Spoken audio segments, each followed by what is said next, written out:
Now y'all not gonna want to admit that, but you know Hebrew men when they get upset and them eyes get to looking crazy, and for some reason they go red on you. You know what I'm saying? Like you know what I'm saying. Your eyes went red a couple times. They go red on you. Like what in the?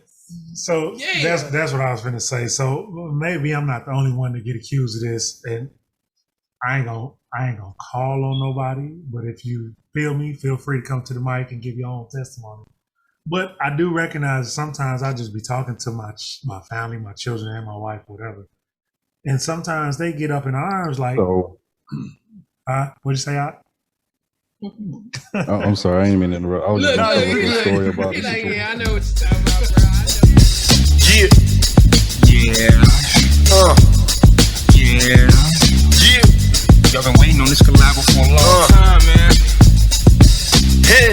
Yeah, we're gonna act the fool on this one. Uriah. Yeah. The fire. Yeah.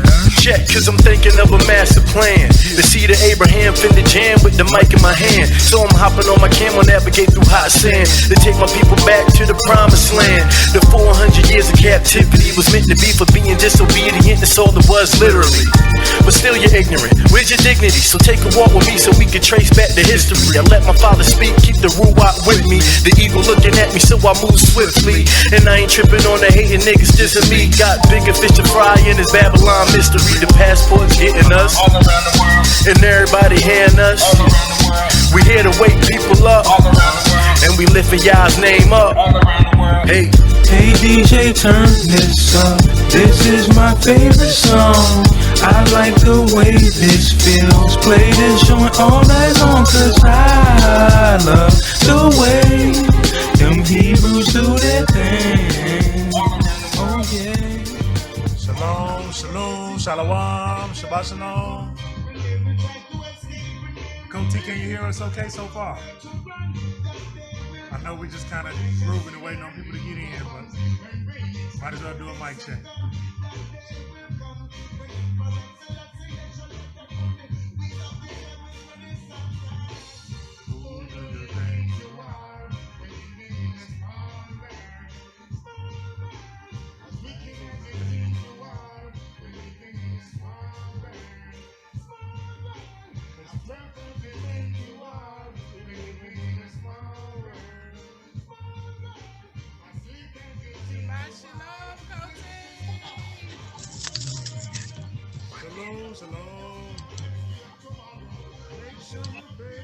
All right, hey.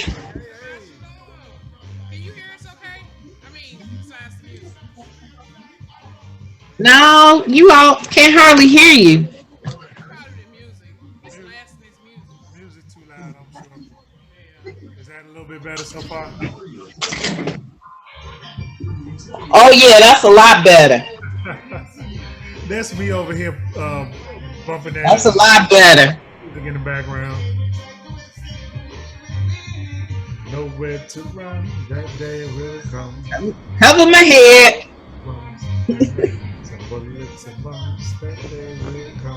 Shabbat shalom. Hey, How's it going? good. I miss y'all. Yeah, we missed y'all I too. missed y'all too. Yeah. We had a Yeah, it's been a minute. last week. I think it was just rough.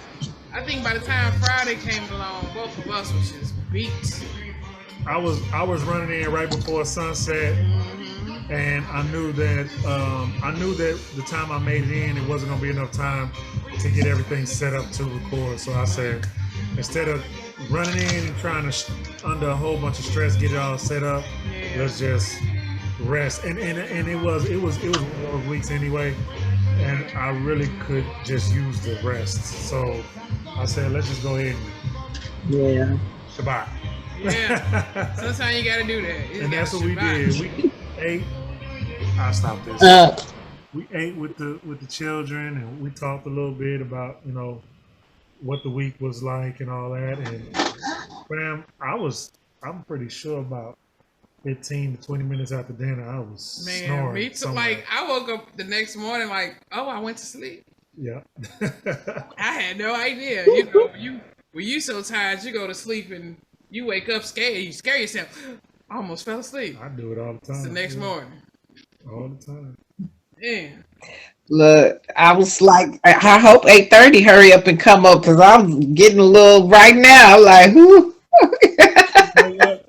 Old lady, we go to bed now. Old people, we go to bed by 10 o'clock. You know, hey. So look, big sis, it ain't got nothing to do with being old now, cause it's you got to do with being grown. We got so much going on that you feel good about getting in bed. Good and grown. That's right. Good and grown. I'm trying to tell these children, like, y'all don't understand one day. You ain't be fighting the bed. Yep. But my mother said I ain't fighting. Well, if you know somebody looking for a job, the post office is hiring. Oh, okay. Hallelujah. Post that. Yeah, we need people. If you don't mind, in the Facebook group. Okay. Yeah, that'll be excellent. Yeah, in the next couple of months, we're going to be hiring for managerial positions also. Oh wow. Okay. So From the outside, usually we hire from within. We usually pull up from within, but it's going to be from the outside. So just anybody who has managerial skills can come in as a supervisor. Oh wow. My 16-year-old off camera talking about what's the requirements? I say you can find out about that during the week. She ready her first for real job. So yeah, okay, you gotta be ready to work now.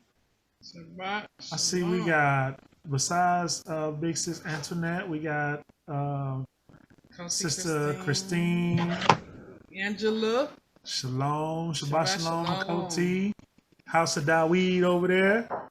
Koti Demetria. Demetria was in at 8:30 on the dot. Koti Tamika. Shalom, sis. Little Nelly Belly. Shalom, little sis. Big Daweed, big brother. You can't call her Nelly Belly. You got to pre-approve nicknames off when it ain't live. I'm joking. Who is that over there? Is that Coach Jack? Hey, Hey, Shalom. I saw y'all traveling together earlier. I just didn't say nothing because I was like, let's go see Stalker. It's my mama's birthday. That's why. Watching the app. I was checking on them and I was like, oh, wait a minute. They together. It's my.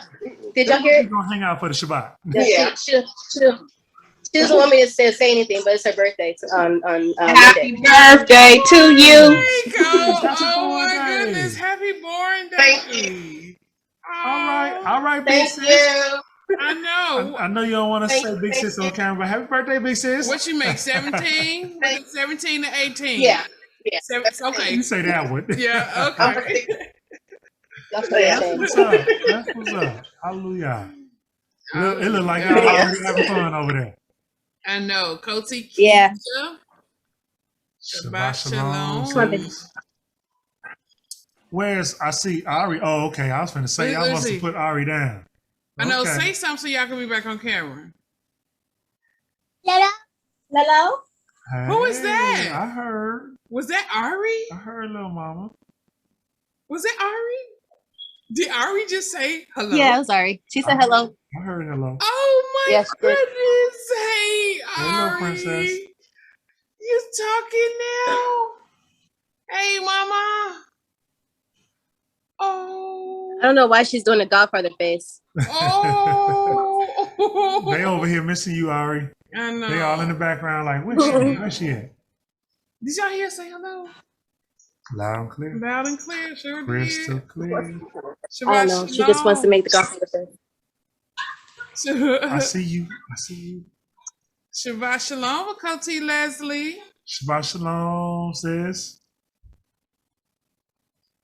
Sister Whip it in her whip coming up them mountains. I'm telling you. All right, fam. I missed y'all, man. We enjoyed that rest, but I did yeah, me too. Miss the study with y'all. Too. It's something I've been looking forward to all week. Yeah. And so I think last week we left off in Leviticus 21. So we're picking up in Leviticus 22. All right. We are coming up on the other half of the feast day is pretty soon. Mm-hmm. Did you check a date? Yeah. Did I hear you checking a date last week? May 29th. Is First Fruits. Sunday, May 29th. Y'all got that marked on your cameras? I pray. Calendar. For First Fruit. What else? Cameras. Calendars. Mm-hmm. May 29th. End of the week. End of the week blues. Yeah, I know. You know, I know. Inner city blues. It's real, bro. It's real. It's real. So yeah, First Fruits is coming up. So mark it down, y'all, so that we can be aware. And I say that because we get ready to talk about these days in today's reading. Mm-hmm. And where we read about it don't really go into a whole lot of detail as far as like, you know, how feast days relate to prophecy and all of that. But this is the foundation. Mm-hmm. So before we get started, though, anybody have anything y'all want to come to the mic about? Y'all, you know, anybody want to share any testimonies, anything that happened during the week? Now's the time. You say any what? Any miracles? Any miracles? Anybody touched any dry bones and caused them to live? All that good stuff? Bro. That's scripture. Ezekiel 37. I guess that is. Yeah. Can these bones live? Anybody touch some bones? Because to the live, please come up to the mic and tell us about it. I got a ak that I was really close to. I'm really close to spiritually. We haven't seen or talked to each other in years. His name is Malak. Big Ak Malak. He is from St. Louis. And fam, if you can, for me and for him, please. I know y'all don't know him, but I want y'all to send some prayers up for him and his family. Yes. He is dealing with heart issues, and he is in the hospital right now. And this is just one of the most sincere ox I have ever met. Really good dude. Studied, well studied, understood. In Big ox for real. What is he, about 7 feet? Oh yeah. Now when we call this brother Big Ox, this is a big ox. Yeah, he probably, in all honesty, he probably is about 6'7" at least. I would have to say maybe 6'5" at the least, but maybe 6'7". And when we met, I was easily over 400 pounds. But right now, he not ashamed, so I don't think he would feel no way about me saying this. But right now, the last time because he did a Facebook Live, he looked like he may be 170 something pounds, maybe 190. But he still is in good spirits, and he know who he served. And so he not speaking like he have any fear, but just that this is a testimony that he have to deal with and he have to go through. He have to go through this as part of his journey. So if y'all don't mind, let's send some prayers up for his family. The mural of life is an ever-changing one. Yeah. You have these photo memories of people, and it's a photo, it's a picture that's forever changing. You know. Aki Dawi, I don't think so. So I call all of y'all Big Eye. She do too. So we it's just a term of endearment. It is. I would have to know the details about what the conversation was that we was having. Oh no! To know which Big Eye we was talking about. I remember I told him on the camera he looked like Big Eye. Who? Big Eye. Big Eye. The lifter, the one that lifts weights. Oh, she was saying you look like my brother Big Judah. Yeah, buddy boy, Big Judah, man. Goodness. I'm gonna talk to you when we're not recording. Make sure if you on Instagram or anything like that, we link up with each other on Instagram. I'll show you who she talking about. Really good brother as well. Yeah, man. But nah, y'all don't look alike. But it's a big eye. That's that guy. Big Ock is in like weightlifting. That guy's a mountain. He's huge. He's huge. Man, he look like the Incredible Hulk for real. You get hit by that, you will wish for that. Like, just take me now, because he broke every bone in my body. but he's not like, when you meet him and you talk to him, he's not any kind of way like aggressive No. or harsh. Or, No. He's just a big brother. Just You know what? Let me tell you something. When you that size, so you ain't got to. You do ain't much. got to. Look, your size speak for itself. You say hello to somebody, they're like, okay, yeah, we yeah. And so that's what you're saying about Agdawi. At first on the camera, because that's how she look at you. She say you ain't got to be aggressive. She get from you that you need to be respected. Give you your space. Man, look. You know what I'm saying? It's that angle, you know what I'm saying? The way he positioned that camera. Let me tell you something. Man. Judah, the nation, the tribe of Judah and the nation of Israel do strike fear in the heart of people. And it's a righteous fear. I'm not saying fear like cowardice, but I'm saying like, y'all remember, and we get to the study, I'm sorry. But y'all remember when Mike Brown was shot and the officer said that when Mike Brown came up to his door, he looked like the Incredible Hulk. Y'all remember that? Now a lot of people dismiss that like he was saying that in order to justify him shooting that dude. But I always felt like, the blood remembers. Mm-hmm. The blood remembers. That's book. That's scripture. And I always felt like his spirit, the officer's spirit, recognized who Mike Brown was, what nation he was a part of. And the way Mike Brown approached him when he felt like the officer and the situation was not what he desired it to be was in a way that it made the spirit on that officer remember what people he was a part of. And I believe that officer did have a moment of cowardice. I just believe that. I believe that officer did have a moment of cowardice, and that's why he shot Mike Brown. Look, let me tell you something. I am a studier of people, you know what I mean? And when Hebrew men get upset and get enraged and be ready to, you know what I'm saying? It's a whole different feel than when other nation of people get upset. You got, kind of Gentiles who can come on, buddy, let's do it, buddy. You know what I'm saying? That's a whole different kind of than you like, oh my goodness. Now y'all not gonna want to admit that. But Hebrew men, when they get upset and them eyes get to looking crazy, and for some reason they go red on you, you know what I'm saying? Like, you know what I'm saying. Your eyes went red a couple times. They go red on you, like, what in the... So that's what I was going to say. So maybe I'm not the only one to get accused of this, and I ain't gonna call on nobody, but if you feel me, feel free to come to the mic and give your own testimony. But I do recognize sometimes I just be talking to my family, my children, and my wife, whatever.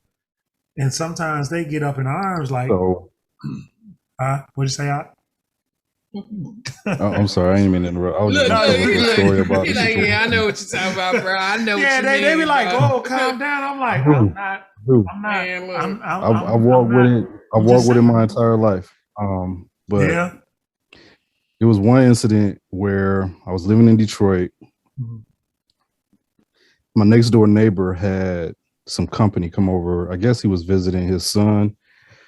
But at the time, my neighbor and his son were a little estranged. So he was visiting, and then his son had company come by the house. Mm-hmm. And there were some guys that, didn't frequent the neighborhood. So they came and started dumping blunt ashes on the driveway. You know what I'm saying? They parked in the driveway. Now they dumping blunt ashes in the lawn, on the grass and everything. So I came out on the porch after I saw that and I asked him, could he clean that up? Did you ask him that nice? Immediately he started. Because we had taking care of the neighborhood. We're trying to make sure we good, and we didn't participate in that. So immediately he caught an attitude and jumped back, and really felt like I was disrespecting him or whatever. I guess he felt like he was going to press me about the issue, and he started to get out of the car and walk towards the house. Now I'm coming down off of my porch at this point, And before I can get to the bottom step, he looked me in my eyes. And he turned right back around. He's like, I'm good, bro. Never mind. He's like, I'm straight. He's like, I'll get the stuff up right now. Don't worry about it. You want me to clean this up? This is what you talking about. Oh, this right here. You want something to drink? You want something to drink? I got some extra. Kind of right. Into that, it kind of caught me off guard. Hallelujah. You know? Yeah. Hallelujah. It was wild. We got some understanding. Let me tell y'all a funny story. And then we're going to get to the read, okay? My husband, back in the day, he decided something wrong with his alternator, okay? So he decided he was going to fix his alternator himself, okay? He fixed the alternator. About a week later, right? We up at the house, you know what I'm saying? And we see this big old fire bomb, like, go in the sky, whoosh, you know. We heard it. We used to live on the 3rd floor. We heard it. I went to the window and saw the fire under my car. I saw the fire under his car. Now, this man, look, I'm not a scary person, but this man had me scared because he was like, what the, you know what I'm saying? So he run outside, and he like, mother, you know, he's so, he was so mad. He out there, he like, I know somebody bombed my car, you know what I'm saying? What's fun? He like, the thugs, now we on 81st and what was we on? 81st in Maryland, right? We just a block away from the 9. You hear what I'm saying? The thugs out there on the corner because the explosion attracted everybody. The thugs out there, he like, which one of y'all bombed my car? I mean, he was so mad, like his eyes, and they like, no, play, ain't nobody bomb your car. He walking up to him, what you see? What you got? What's in that bag? I'm talking about, he just was like, this dude, I had never seen him. And I'm like, babe, you know what I'm saying? Like, I could say something and risk that fuel being turned to me. But he out there harassing the thugs and whatnot. And I'm like, okay, babe, come here. Let's talk just a minute. Let's consider. And he looked at me and he was like, back in the day, they called me Queen, not now. And I went on to sit down. But after like all that, after he got done investigating and questioning people and taking eyewitness statements and whatnot, after he did all that, you know what I'm saying? He didn't even let the police investigate. You know what I'm saying? He was like, I would get numbers just in case he had to call them later with more questions. And I'm like, babe, you know what I'm saying? But later on, when he had calmed down, I say, brother, I'm just gonna throw something at you to consider. You just consider. Because he got all kind of elaborate schemes about. I know what happened. She said what she's saying is delusions of grandeur. Yeah, that's what she's saying. Somebody walked past and tossed a book bag under my car with explosions, and I'm like, what? The fire department never found any evidence. This is all I'm saying. There was no evidence. There was a thorough search. And there was no evidence. No thorough search. I'm still not quite sure what happened. Explosion. And we know Chicago PD. Ain't. We know that hoopty blew up on him. That was a hoopty blow up. I had to do my own investigation. There was no thorough investigation by Chicago PD.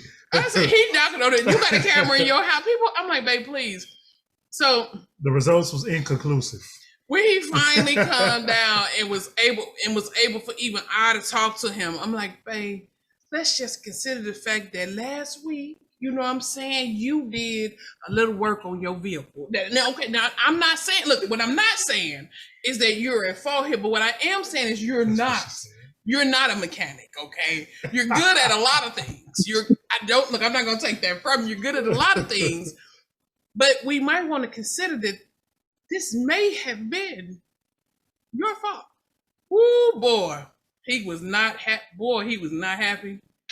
He had a vein protruding in his head right here. And I'm like, I didn't even know. You know, these, I find it a trend here that these stories always turn into me getting roasted somehow by this one here.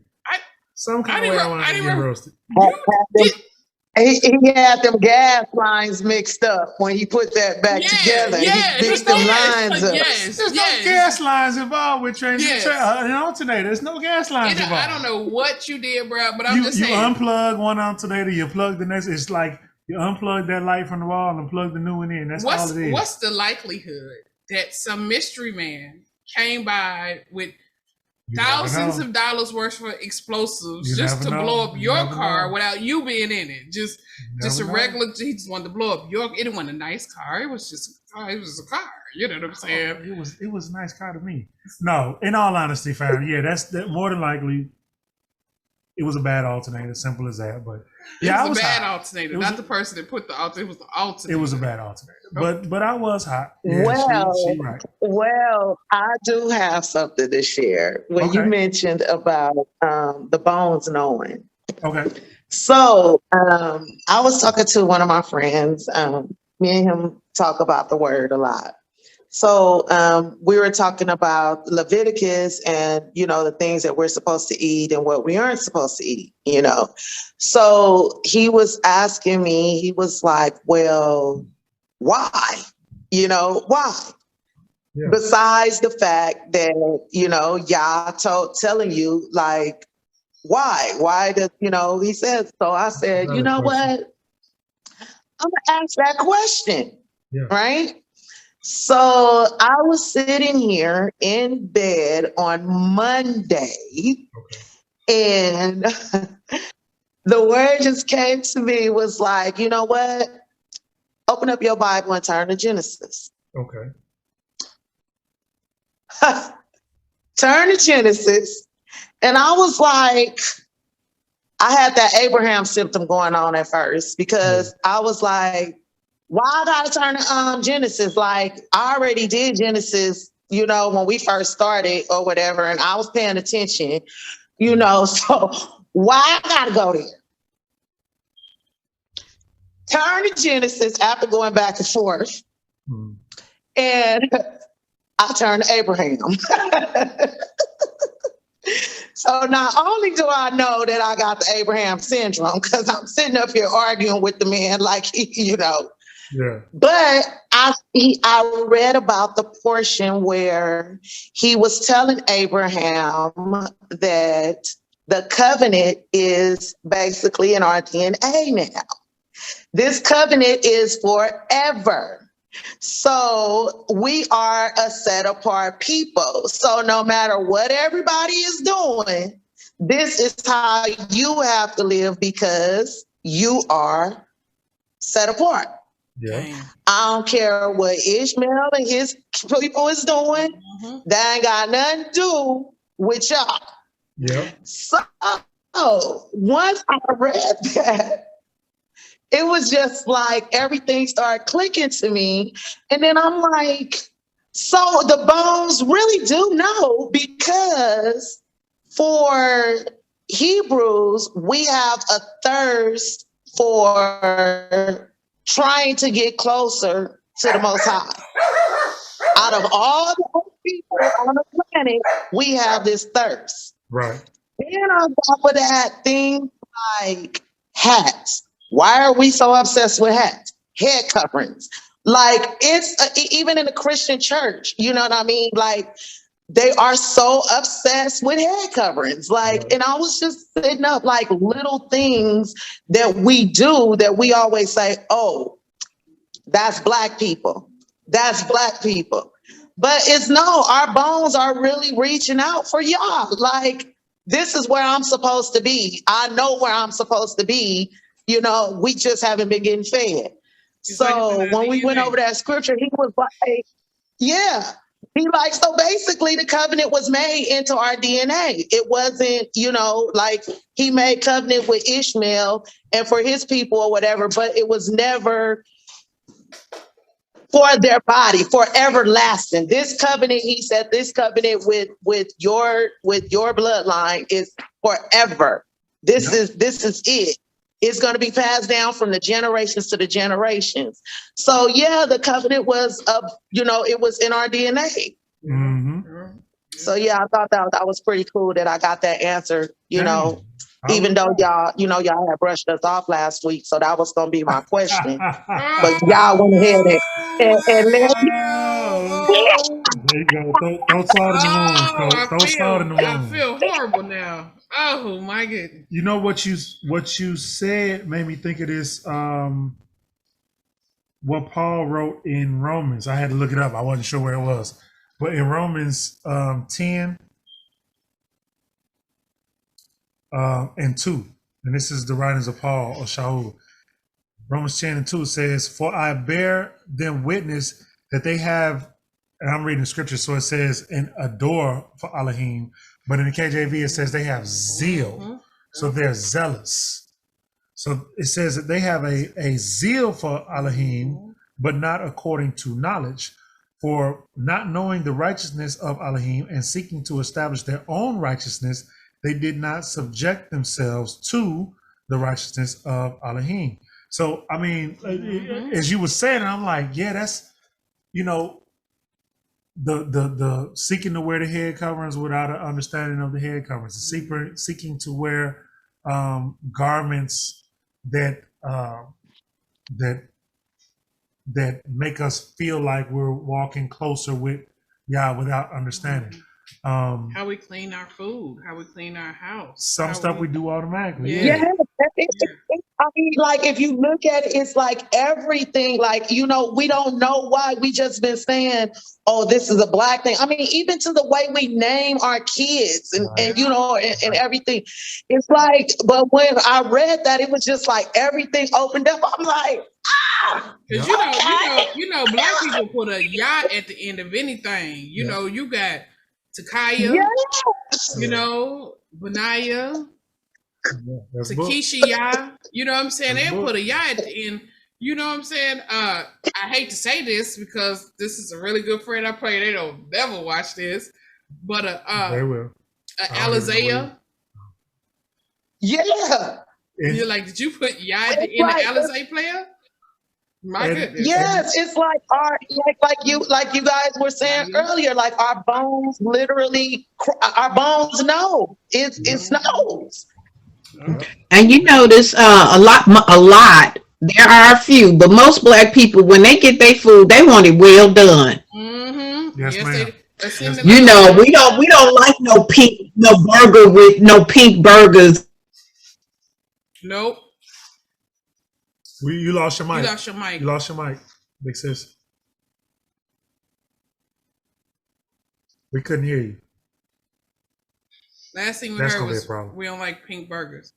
Let me tell you something. I was a waitress for 17 years. 17 years I waited tables.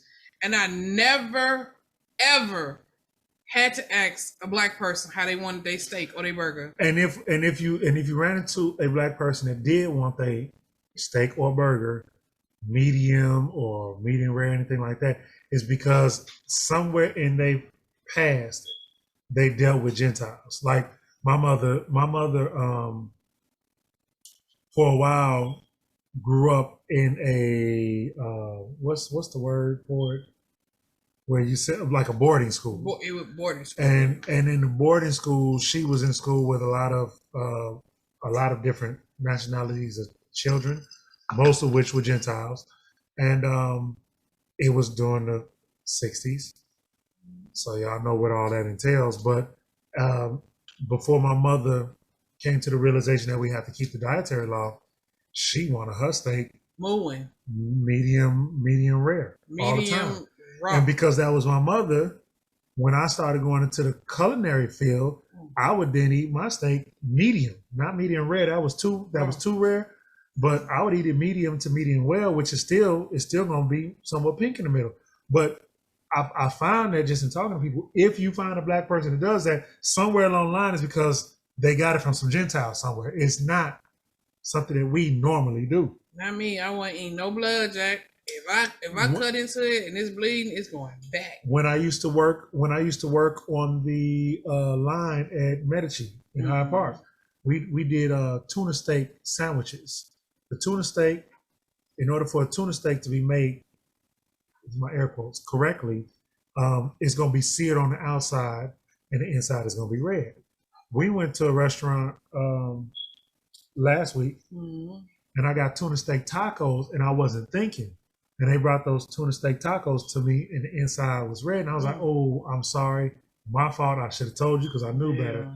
I need you to take those back and put them back on the grill. Yeah. And they had to take them back. But she was like, Do you want to get something else? Because they don't normally cook those. No, I want tuna. I just want it well done, and I'm okay with that. Like, I don't even know. They think it's not like. Think about when y'all watch like Gordon Ramsay or any of the cooking shows. Like if somebody overcook a steak or a piece of lamb or beef Wellington or something like that, we come from food and beverage too. They're gonna tell you ruined it when all you did was cook it the way it's supposed to be cooked. Sure is. Yeah. But I never. Koti Keisha. Koti Keisha, Shabbat Shalom. I never put with a Hebrew table. If I got a Hebrew table, they want the steaks. I always put well done in there, and I ain't never had one send it back. Even asking nope. Yep. I ain't never had one send it back. Like, excuse me, I want some blood. It never happens. All right, so we don't look at yeah. Usually you can presume most brews want it well done. Yes, sir. All right. What'd you say? Right. We are not vampires. And we come from a people who culturally knew how to cook food. You know, I know some people during a certain period in history didn't know how to cook food, so they just ate food raw. What that lyric say?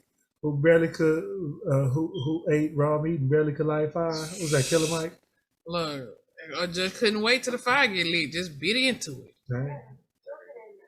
Oh, Koti Latasha finally graced us with her presence. Koti Latasha. She on her phone. She must be like riding a something where she can't, you know. All right. Y'all ready to get into it? Kane.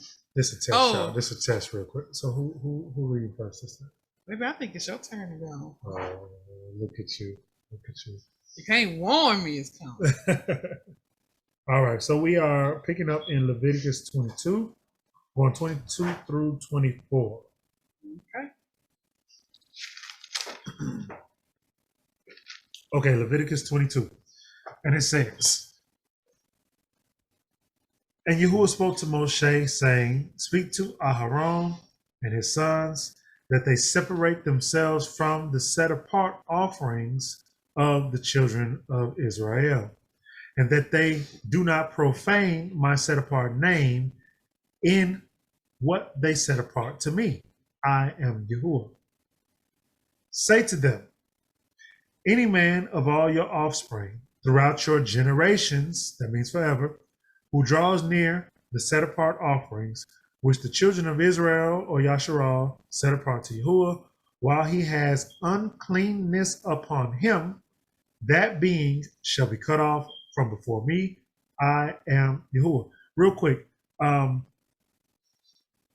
we talked about a few weeks back blaspheming the Ruach and blaspheming the name of Yah.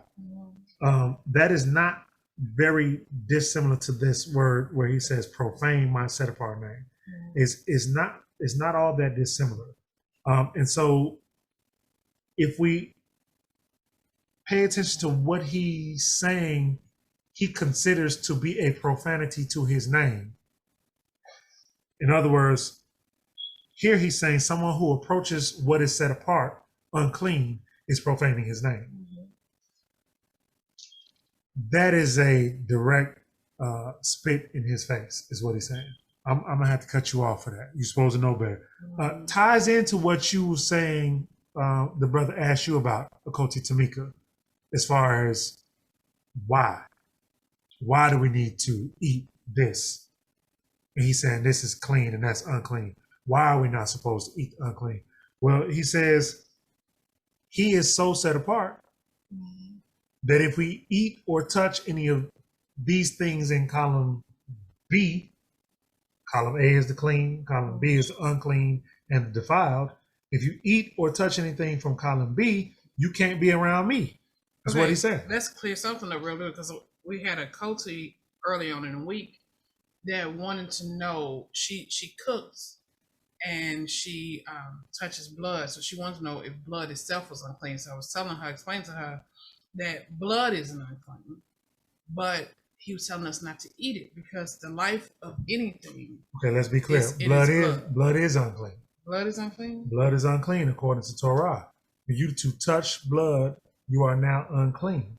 And there is a process by which you need to wash yourself, and you will be unclean until the evening. So the priests in the temple are unclean. The priests, so I want you to think about this, and I want y'all to think about this.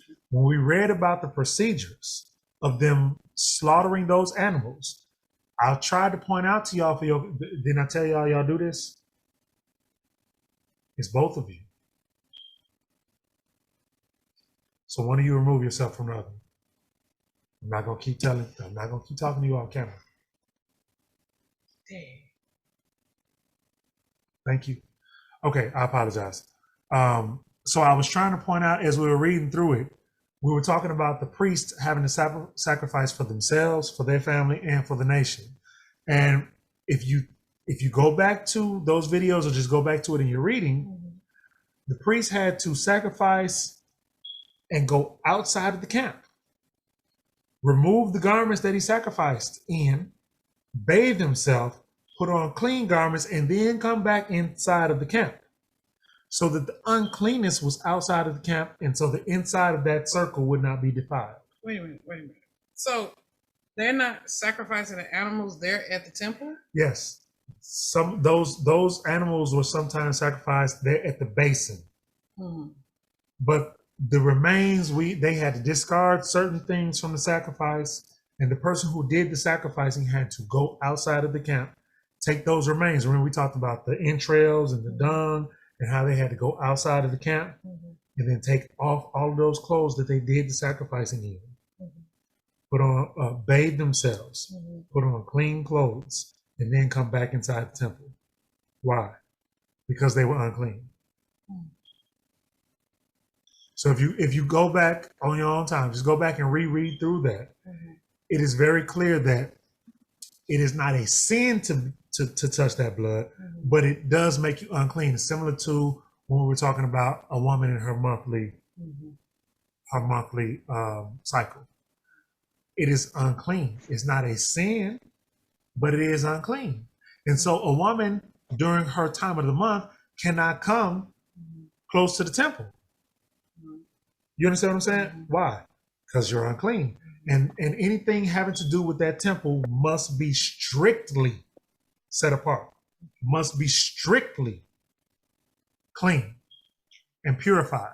You understand what I'm saying? So, sis, if you are here, then because she wanted to make sure that she basically she wasn't sinning.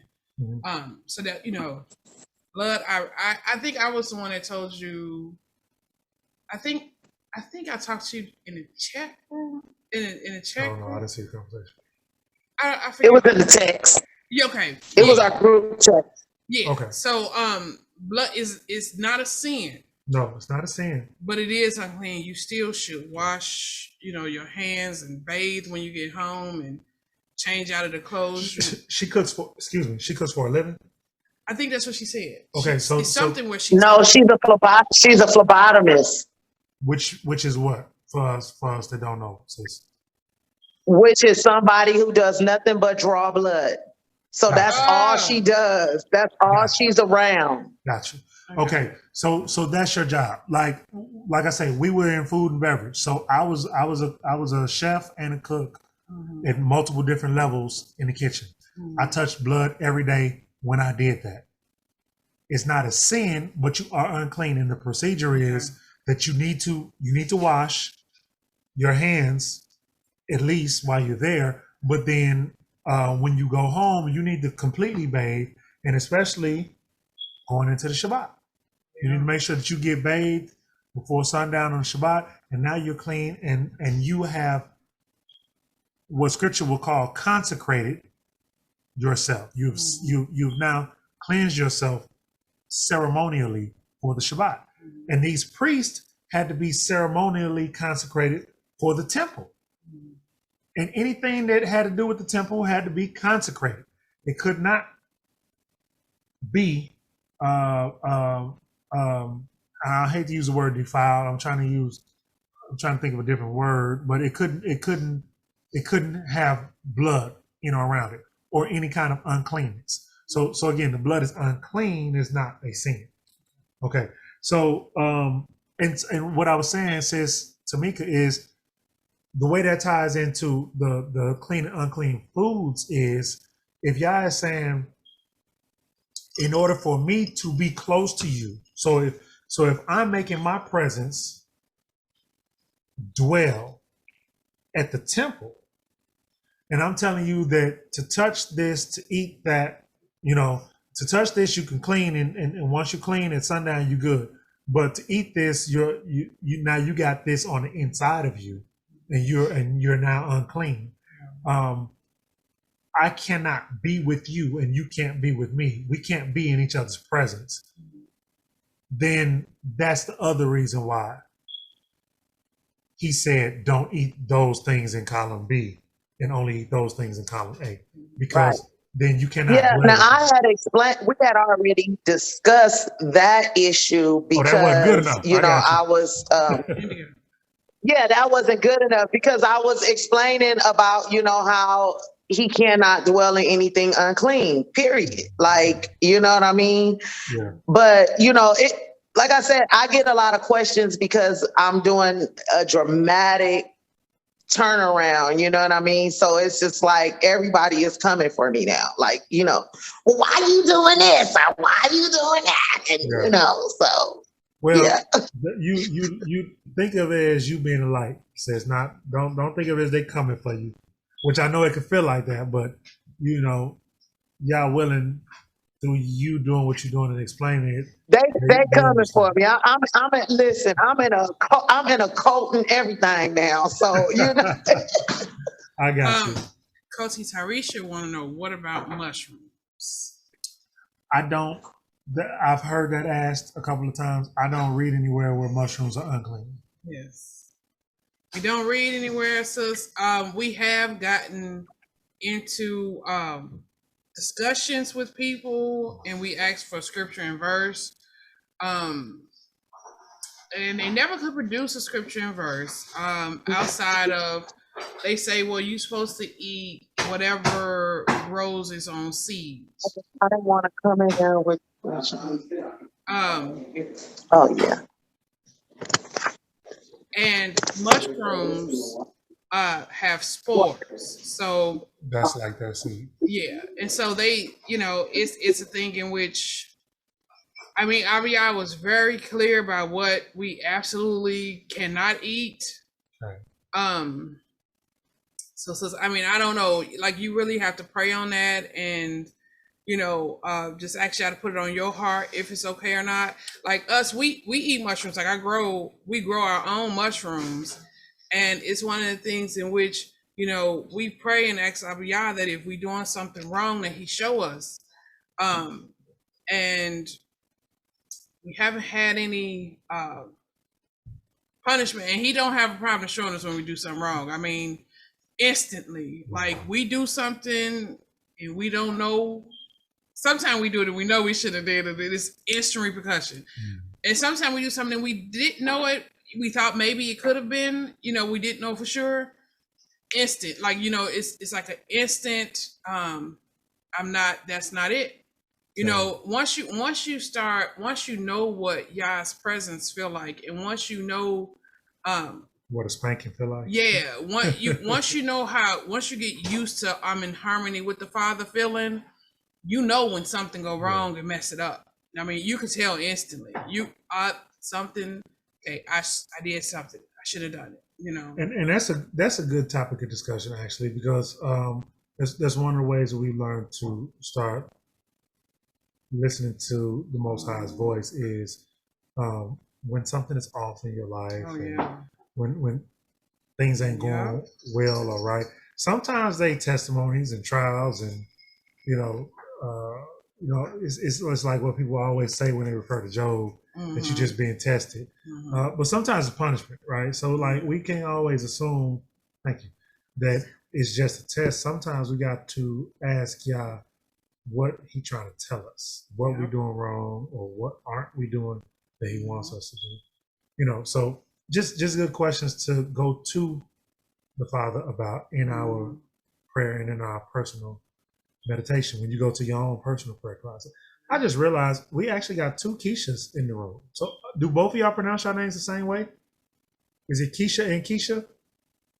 You say it's Keisha and Keisha. It's two Keishas. Did you say? I didn't realize. My brother, you said we have two Keishas. Do y'all both pronounce your name Keisha? I'm reading Keisha when Akoti Keisha posted Shalom, I thought it was this Akoti.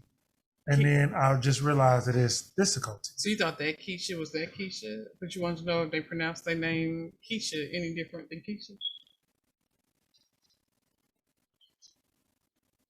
Both pronounced Keisha, I take it then, since she making me feel silly for asking. You know, he be on me. Y'all know he be on me. I got to look. I got to any opportunity.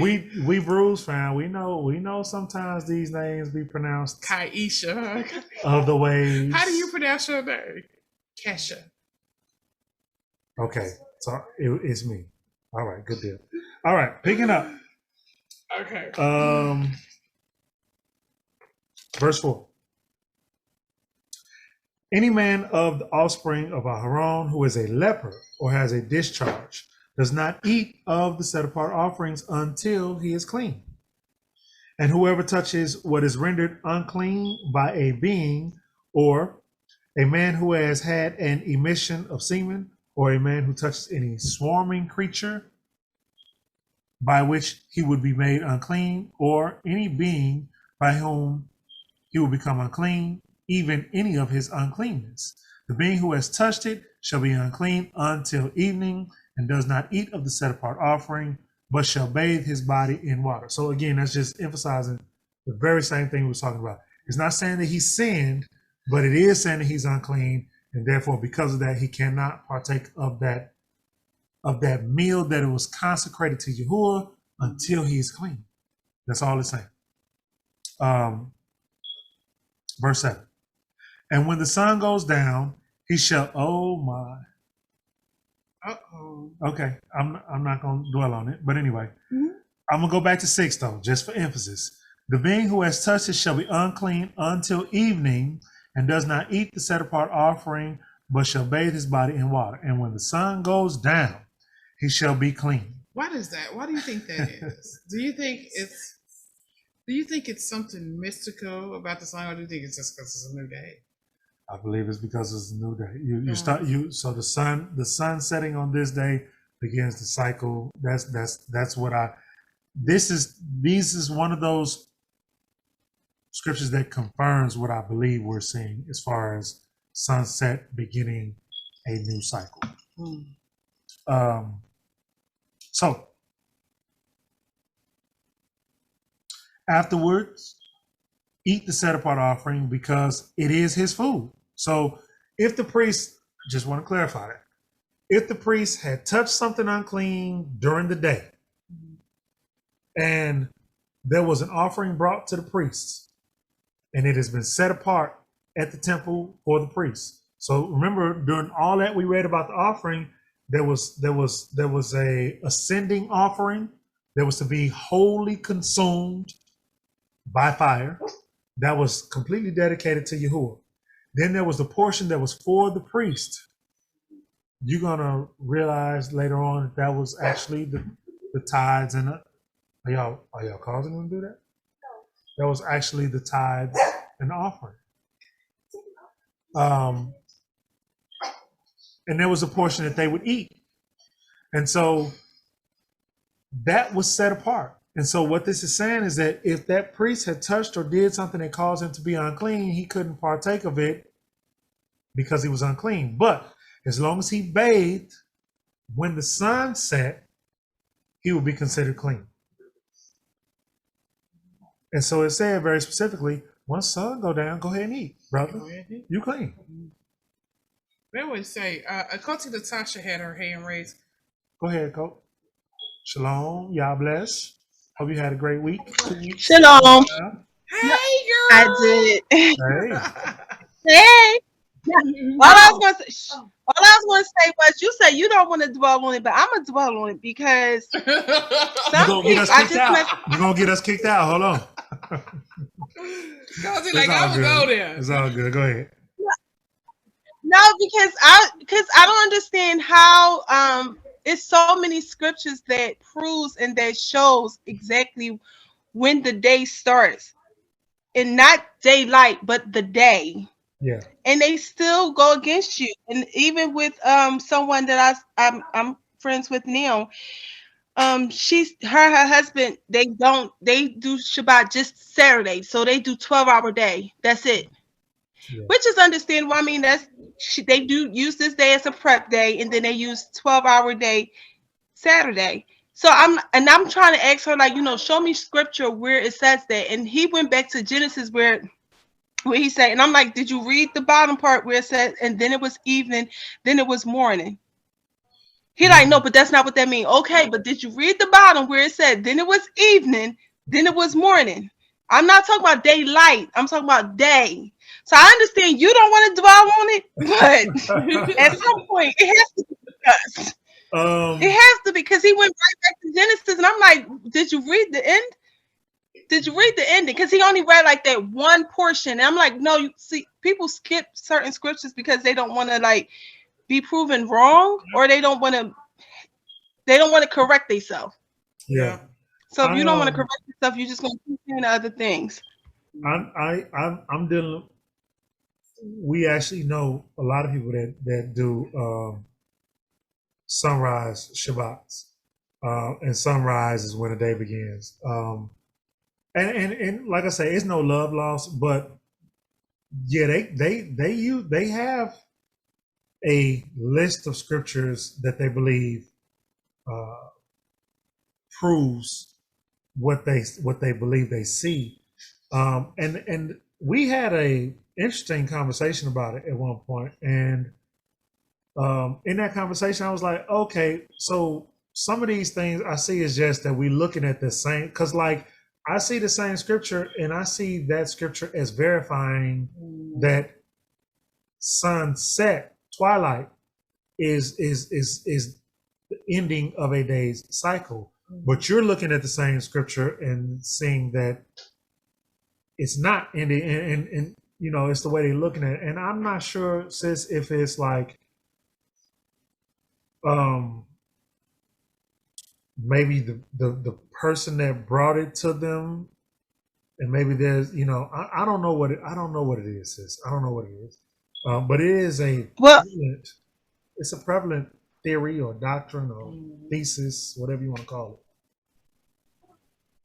Well, I said to her, the amazing thing about Yah and his geniusness of everything that he created, when he gave us atonement, he gave us an example of the day.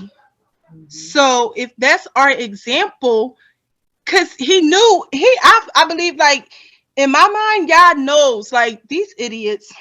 All right, so let me just give them a solid example so they can see it. And they still be like, no, but that's only for atonement. No. Yeah, because he's giving you an example of the day. Yeah.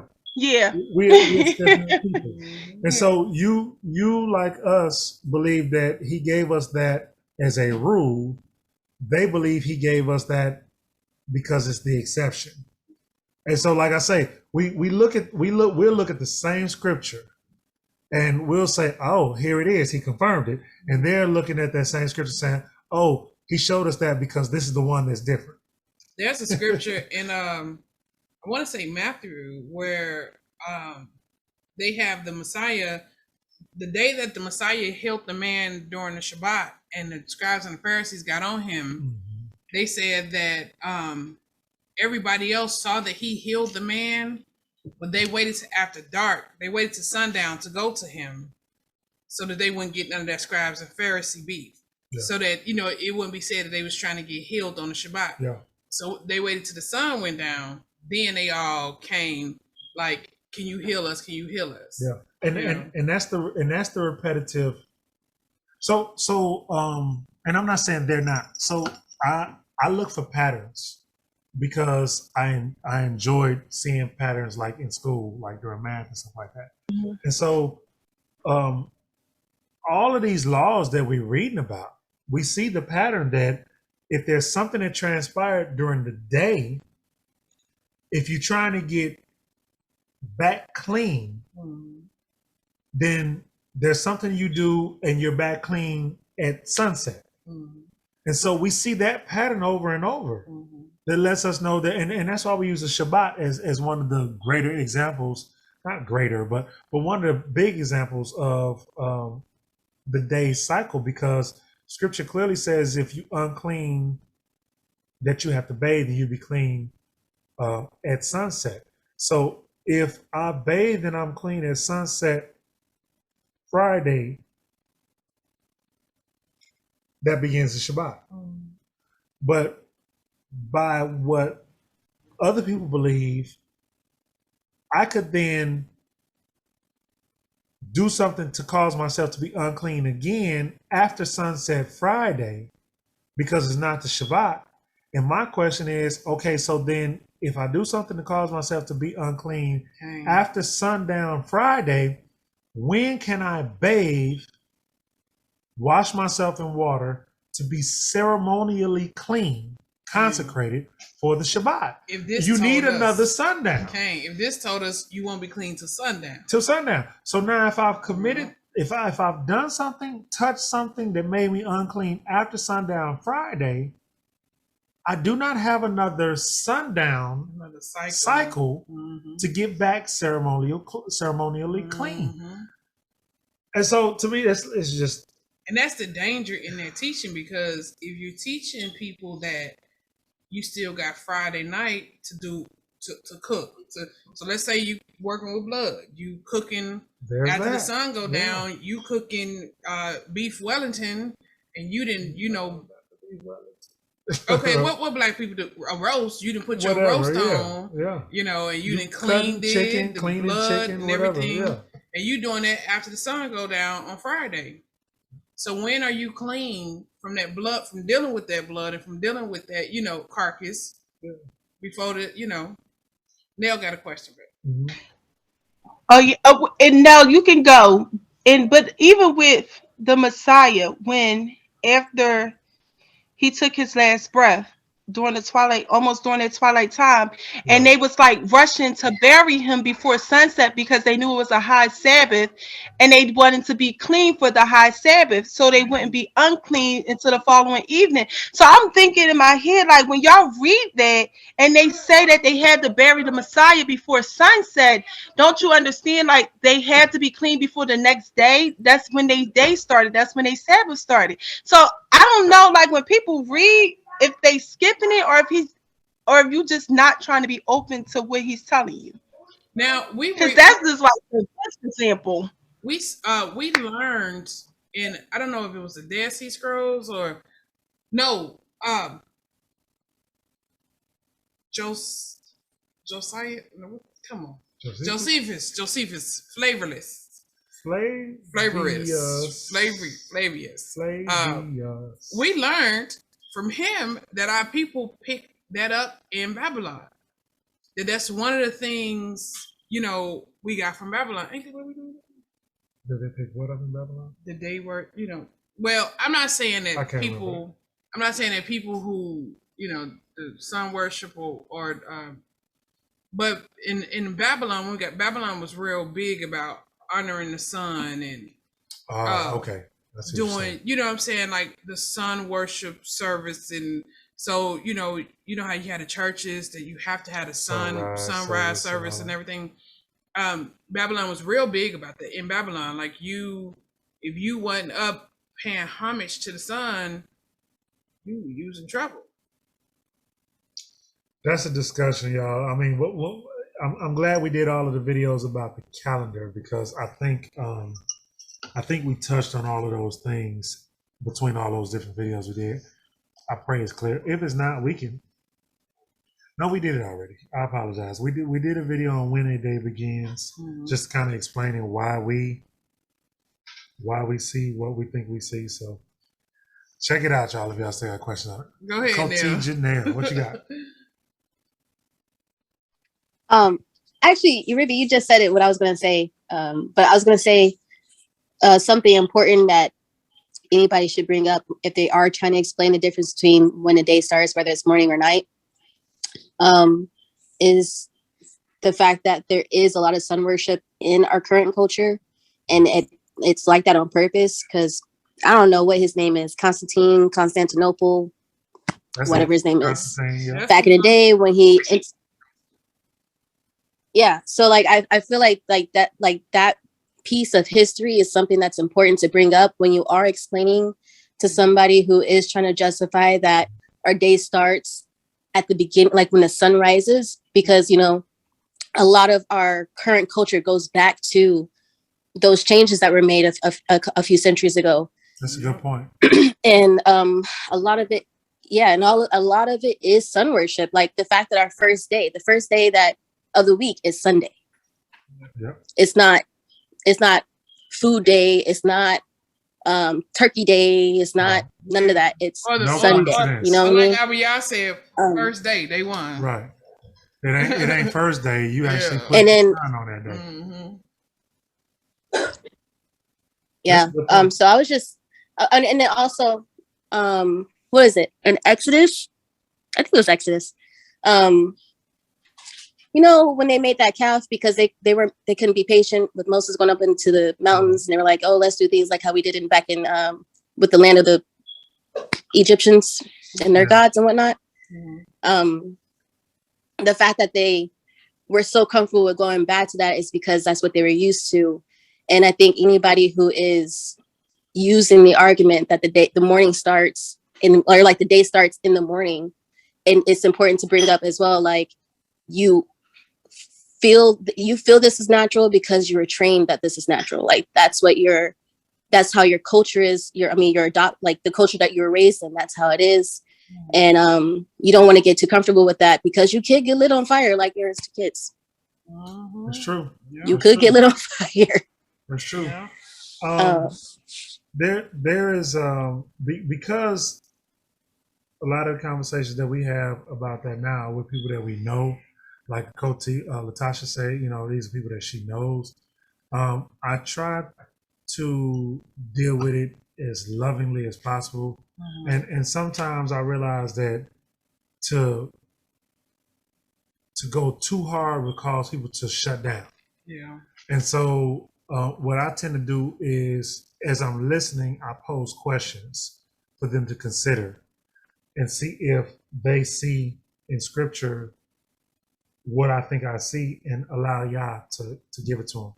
And sometimes, a lot of times right now with people I'm dealing with, it's not going that way, but sometimes you gotta agree to disagree. I've learned over the years now, and that's one of the things one of the things I said I might do a separate series on.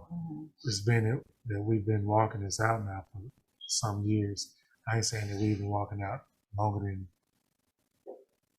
the elders, but some things you learn over the years, and one of the things I learned over the years is that it's okay. It don't have to happen in my time. You don't have to get it in the time that I want you to get it. As long as you get it at some point, Y'all got to work on you. You got to get it in His time, just like I got to get it in His time. So these days, I'm not as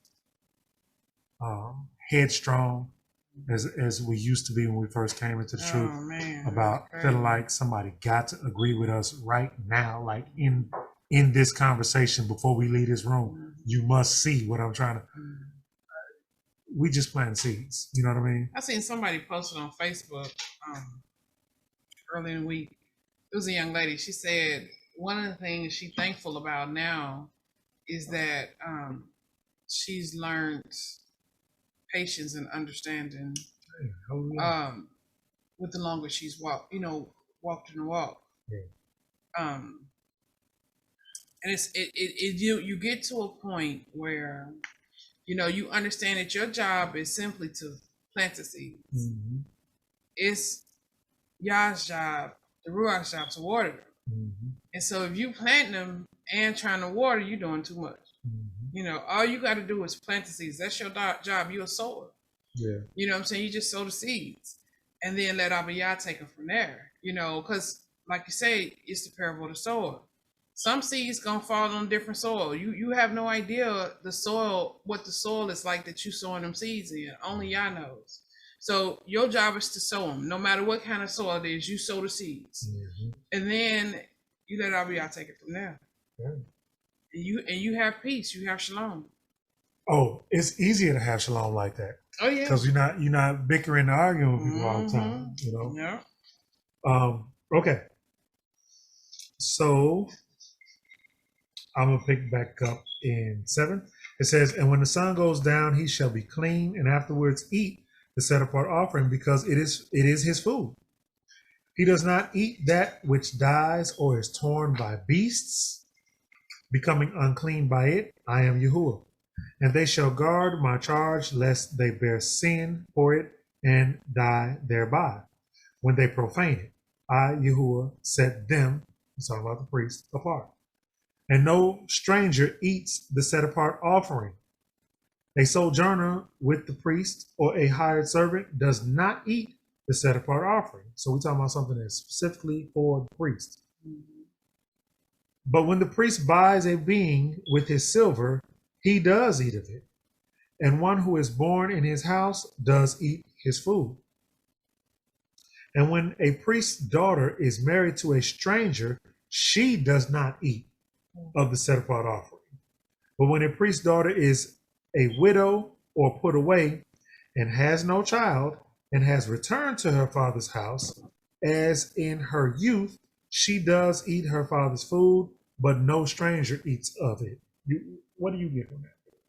Well, when you married, you become one with your husband. So if your husband is not of the priestly house, then he can't eat of the priestly share. Hallelujah. Hallelujah.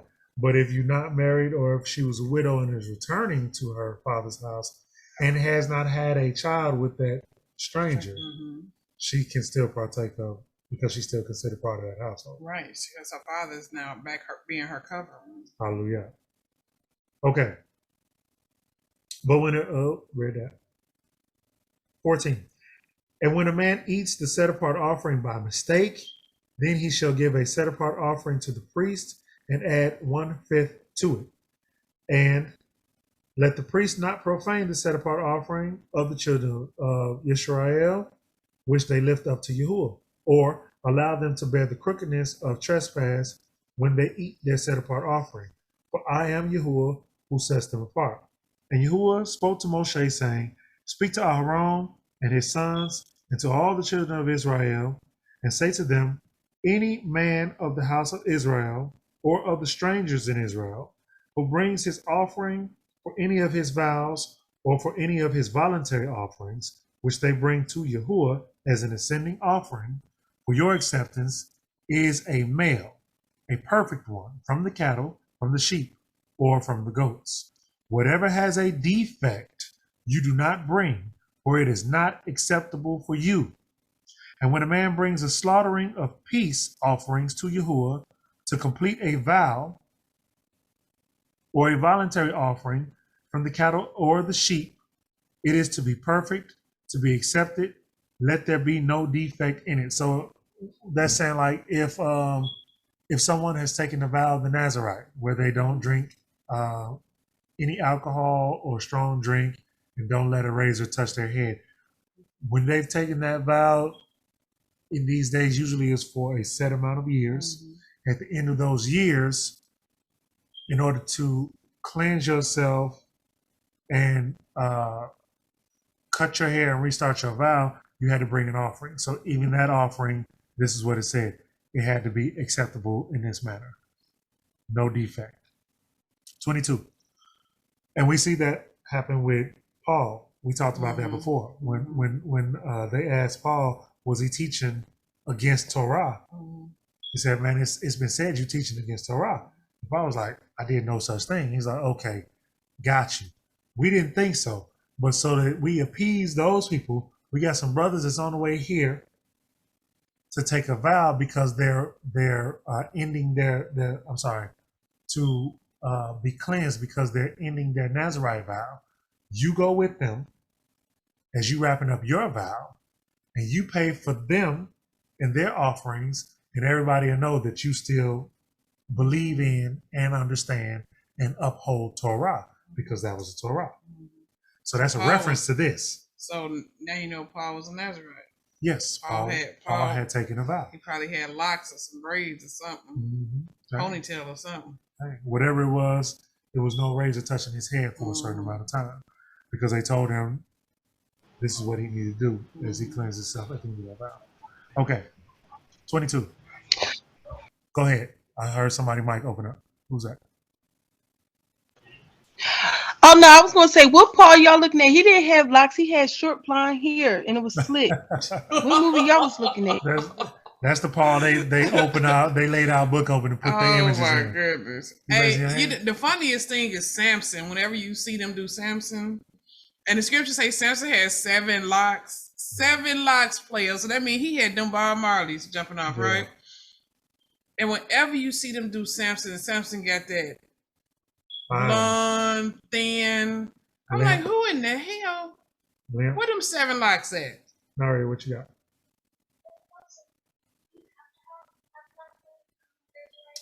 No. The vow says that you're not supposed to. So one of our twins asked, do you have to have locks if you're taking the vow of Nazarite? No, you don't. The law of the Nazarite simply says you do not partake in strong drink, and you let no razor come upon your head for the length of term that you have separated yourself to God. And then at the end of that separation, you go and bring an offering. Cleanse yourself, cut your hair, and either you start that vow over or you don't. It's up to you. Between you and God. Clean it up. You can. You can. Some people did, some people didn't. Most Nazarites I've met start over. Usually start over. Yeah. It's because they've been so used to living like that. Mm-hmm. But and we read this, y'all, if y'all remember, what most people don't talk about is when it say you shave your head and start over, you shave your head, start like eyebrows, everything, all of your hair. You clean it up. And I mean, if you think about it, like if you think about what the hair holds on to, you notice how, you ever notice when whenever a woman divorces her husband or leaves her man or something, that she been in a relationship in a long time, the first thing she do is cut her hair. Yeah. You know what I'm saying? A lot of energy there. Because the hair holds on to hair is like the roots of a tree. Yeah. You know what I'm saying? It holds on to all your memories. Like this, this the same hair I had when, I gave birth to my son. You know what I'm saying? Yeah. This the same hair I had when I got locked up back in, 84. And when this the hair. I like Talib Kweli's version of Four Women. Mm-hmm. Where he talk about the older lady coming off the train with her hair wrap, and she had the locks, and he described her locks as tentacles to help her get a sense of where she. So it's like those locks in interacting with the atmosphere around you, help you get a sense of what's going on. Your hair tells a story. It carries a lot of energy. Yeah, your whole story is in your hair. Don't believe it? Have somebody say they're gonna give you a drug test and say they're gonna take a sample of your hair. I've had those types of drug tests. And them tests go all the way. They can tell all the way there. They're like, hair follicles, all that. You did try that joint when you was 12. 10 years. 10 years. It tells 10 years. Crazy. We used to do it, and people would be so shocked. We didn't have people thinking that they can get through it by dyeing their hair, perms. None of that works. Cut this hair off. The hair literally go find hair somewhere else, get hair up under the arm or something like that. And the hair continue to grow even after that. We can get hair from anywhere, pubes, underarms, all of that, and test it. Yeah. And it tells us 10 years back. That's hardcore. But that's confirmation of what's been said here. She said the first thing slave masters did was cut the slave's hair. Yeah. So you ain't holding on to no memories of the past. The days of your royalty is over. We've shown you of that. We've cut all that away. Cut you off from your heritage completely. Your hair, language, customs, all that. Cut everything. Yep. What's your name? Toby. Nell had her hand up. Go ahead, sis. And then Mama, turn your volume down. Sorry, my mom has her phone on, so I hear my voice. It's echoing and it sounds weird. No problem. I got a statement and a question. First one is a statement talking about the hair. I don't know if y'all have ever seen like a movie montage where like a woman will go through a breakup and the first thing she'll do is chop off her hair. That's something I've seen a lot, even like in my everyday life. Or with the bait chop, when you're switching from perms to natural hair, it's a very big thing amongst the ladies in our community. It's a very spiritual thing, actually. And in my question, last time I was with y'all had mentioned a scripture about we'll end up working backwards, and then Menelik had brought up the point that we even started to read backwards because Hebrew is read right to left versus left to right, like how we learn. Do y'all remember that scripture? I don't know if working backwards. If like we'll end up like I forgot what the conversation was about, but there's. I'm sorry. I'm trying to jog my memory, but that's why I'm asking because I don't remember what we were talking about. But that could be used, or that's what I was trying to bring up earlier when I was talking about how the fact that, you know, the culture that we're in is backwards from what we were raised in. So that would be like another argument. Not to, I know I want everybody to stay on topic, but I was just trying to jog my memory with that one. I'm not sure. So if y'all can remember that. It may not have been scripture, but I think I get the sentiment of what you're saying, and I'm not sure if there's a scripture that says that we'll be working backwards. I know there's a scripture that tells us to seek the old ways, and I know that, and this is what comes to mind when you say that, and this may have been what we were talking about, is the mirror image that the adversary has of righteousness, and how the adversary mimics God's righteous order in a opposite fashion. So like the Shabbat is rest, but the Friday night is the most prominent day around the world for people to go out and kick it and do everything else. And I could see that conversation transitioning into what they call dyslexia among our children, and the fact that our original tongue is read right to left as opposed to left to right. As a matter of fact, most Eastern languages, except for like Far East, which is read straight up top to bottom, but also top to bottom right to left. I think, I'm not positive about that. Well, you know, Willie Lynch warned of that in his letter. Willie Lynch said the mind has a way of self-correcting. Yeah. So even after you program this mind, be careful, because this mind has a way of self-correcting. So I remember us talking about some of the things, we were talking about some of the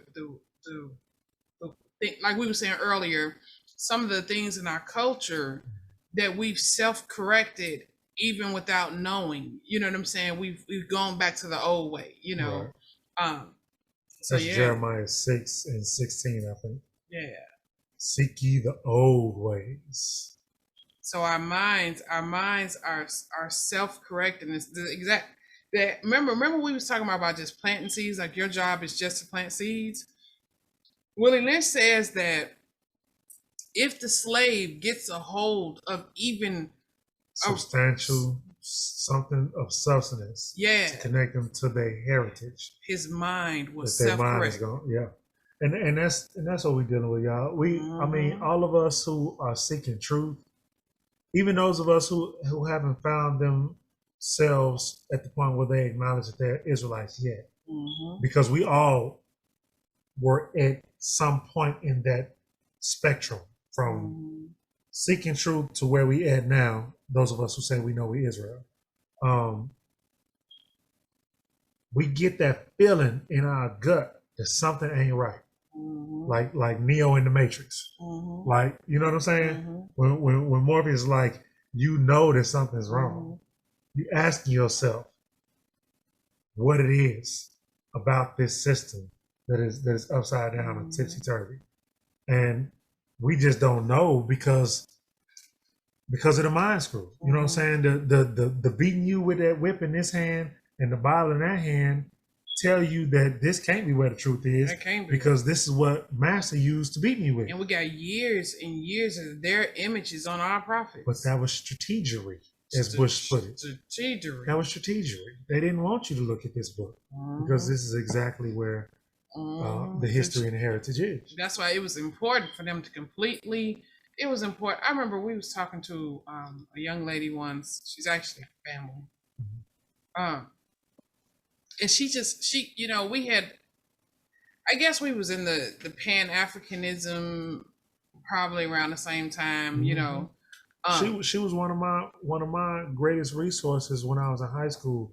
I used to go to the bookstore that she worked at, coming back and forth to school, and I would stop and get books and just soak up the culture, bump into other heads in the back then we just say in the culture. In the culture. You in the culture? You in the culture, yeah. You know.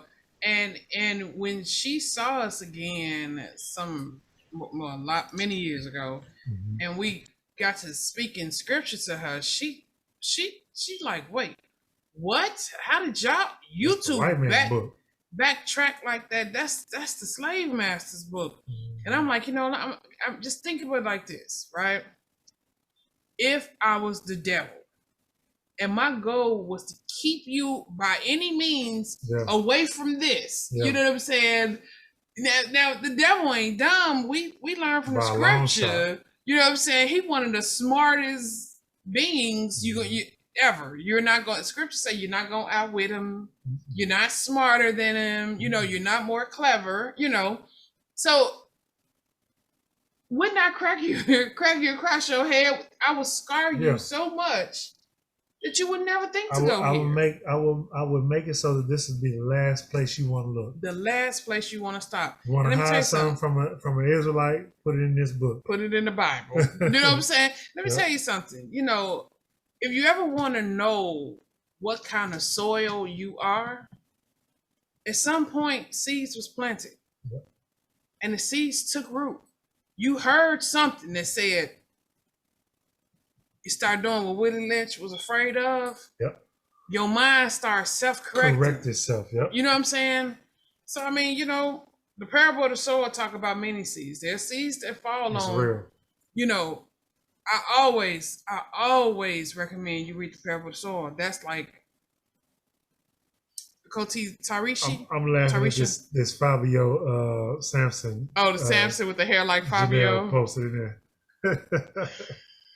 Goodness. Scripture says 7 locks. Go ahead and go to and he got hair blowing in the wind. Pronounce your name for me when you come to the mic so we don't lose it next time. Right. It's Tyresha. Tyresha. Okay, just want to make sure. Hold on. Because Shlomo, he be like, is that pronounced Tyresha? I'm sorry, go ahead. There's a documentary about hair, and it's like really it's a woman telling about how different hairstyles told you what tribe you came from, who, like if you were high status or anything like that. And so they made sure they cut your hair off, because I can't tell if you a princess if you don't have the hair anymore. Wow. And so it, like, your hairstyle told like what was your quote quote last name, who did you come from, who were your people, what tribe you came from.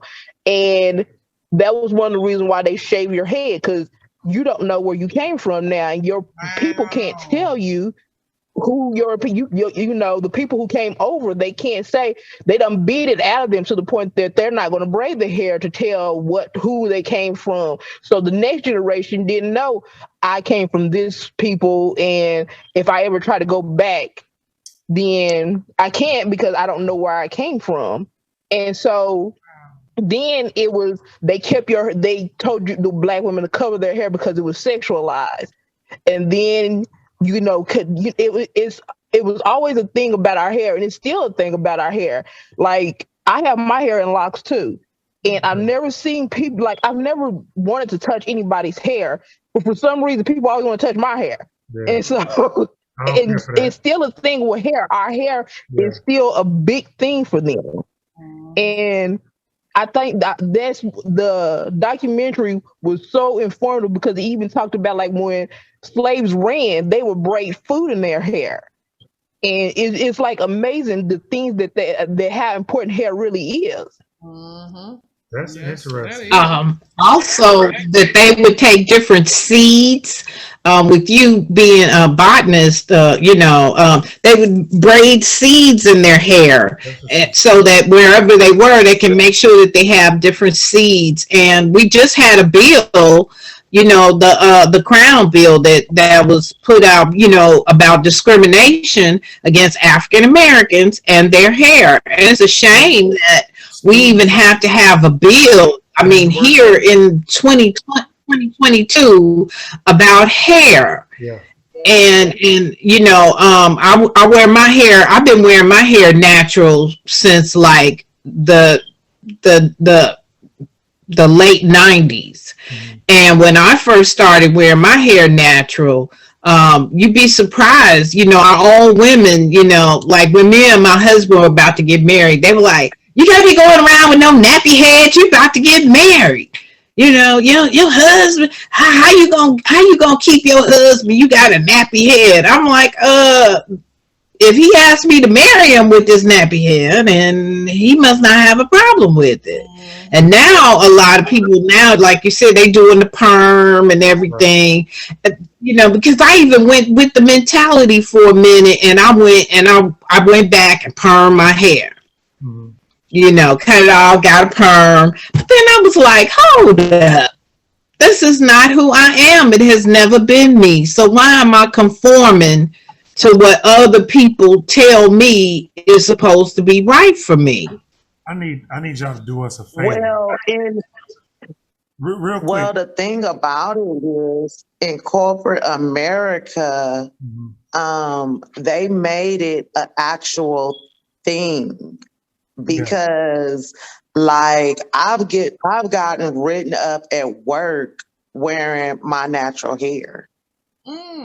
And I had before cancer, I had a Shaka Khan fro. So they really, and then if they weren't saying anything about my hair, and mind you, they were slapping me with company policy. It wasn't, just something I'm talking, this is all the way from the top. I couldn't have a fro. And I was like, well, this is my hair. Like, and they actually asked me at one point, like, can you do something with it? What you mean, can I do something with it? So, and I can see if it was like unruly or something like that. Like, I'm gonna show you guys a picture of what my hair used to look like. So it wasn't unruly or anything. It was just big. And I had to literally go to corporate, and they had already written statutes for little Black girls like me that thought they was gonna walk in there to show me, no, And not only did they not want me to have my hair big, they also didn't like colors. Right. So they were like, you need to be a natural color. Even when I was in the military, a natural color. And I'm like, what is a natural color? Who's natural color? Yeah, that's really interesting. Y'all do us a favor. Koti Tarisha, if you come across that documentary again, can you post a link to it for us in the Kodesh Conversations group on Facebook? And I can. Toda, I appreciate that. And it's interesting because it made me think, and I'm in agreement with what you're saying, based on some other stuff I think we've come across, that I believe was alluding to the fact that, like you said, certain hairstyles, like certain ways of hair being braided, may establish what your status was in the community. So if you were of a certain tribe, it was known that these braids were done this way. And if you were of a certain class, you wore your hair like that. So that's interesting. I would like to review that. And our people always wore froze. Yeah. And that was the other thing. There's another about those laws that they're passing right now. There's another issue. And I want to say there's a documentary that talks about it. And if y'all find one or know of one, feel free to share that as well. It's something I was just talking to my oldest son about as he's entering the workforce. Because we just read scripturally how an Israelite man is not supposed to completely destroy this. You're not supposed to be clean-faced as an Israelite man. That's what distinguishes you as a man. And so that unkempt or unruly word that they're using, that's what it is. There's a documentary that talks about, and if y'all know it, post it, because I can't remember the name of it. There's a documentary that talks about how they manufactured this Eurocentric beauty to kind of fly in the face of what the world thought of as beautiful before Eurocentric beauty was ever a thing. So this flaccid, limp hair, thin lips, sick looking thinness, thin to the point that you look malnourished. All those things that they started using the magazines and the fashion, the television, the fashion scene in France and New York and Italy to tell you that this is what you should perceive to be beautiful, was to make you think that what we were was the opposite of beautiful. They start broadcasting these spells on beauty standards. And there's a documentary that gets into that, but even more importantly than any documentary, what I was telling my son is that we have to be prepared to speak up on our own behalf sometimes, which I'm sure you do and you did with Koti Tamika. But I was telling my son this because he's 18. It's like, I know that your supervisors or whatever at work put on this air as if they are superior to you because they're in that position. And so they talk to you as if what they say is law. And they make you think that their law supersedes this law. So if you are explaining to them that is against your belief, you have grounds then to stand on, because the law has already been put in place that if you violate these people's beliefs, you can get the ADL called in on you. You know what I mean? And so the history of when I was going through that, I didn't know anything about culturally.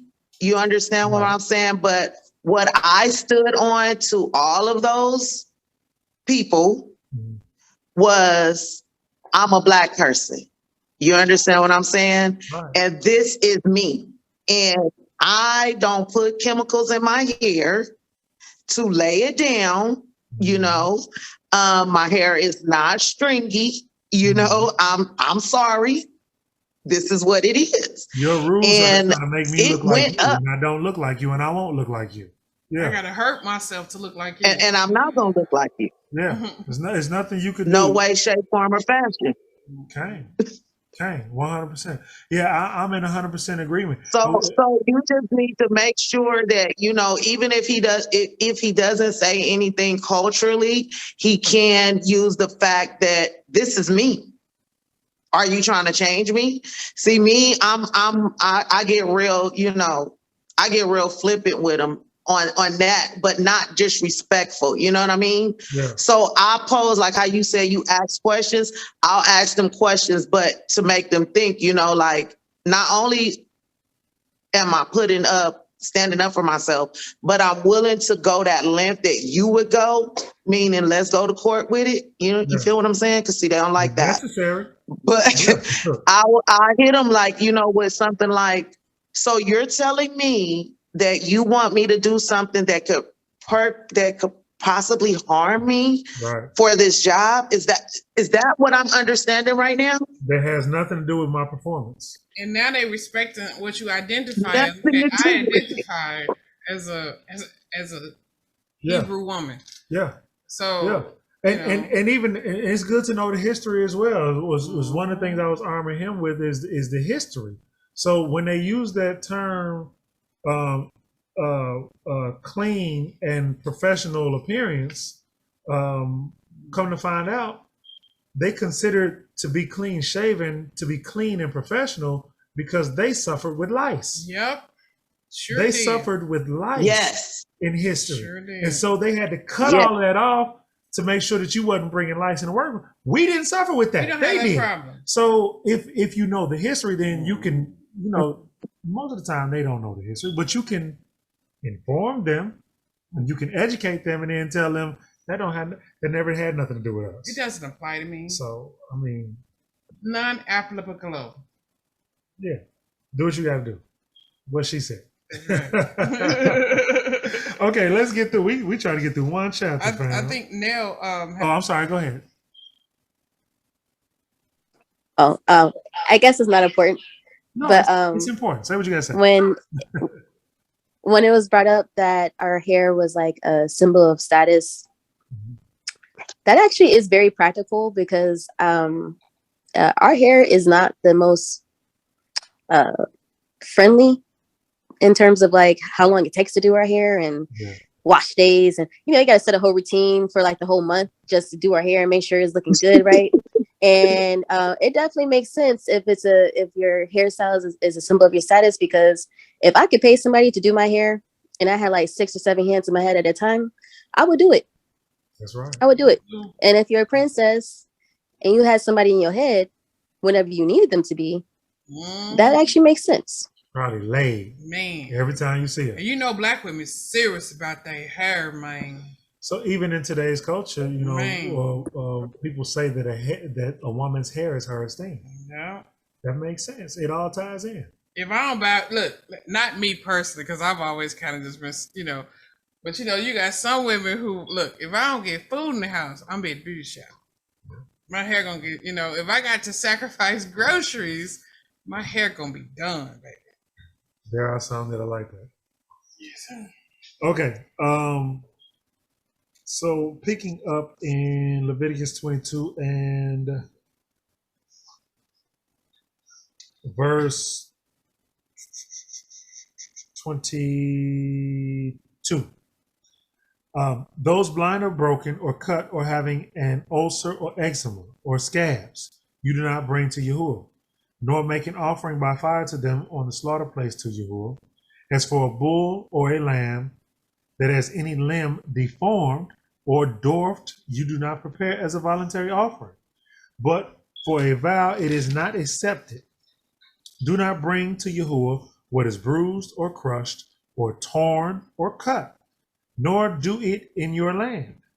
And from a son of a stranger's hand, you do not bring any of these as bread of your power, or Elohim, for it is corruption. For their corruption is in them, and defects are in them. They are not acceptable for you.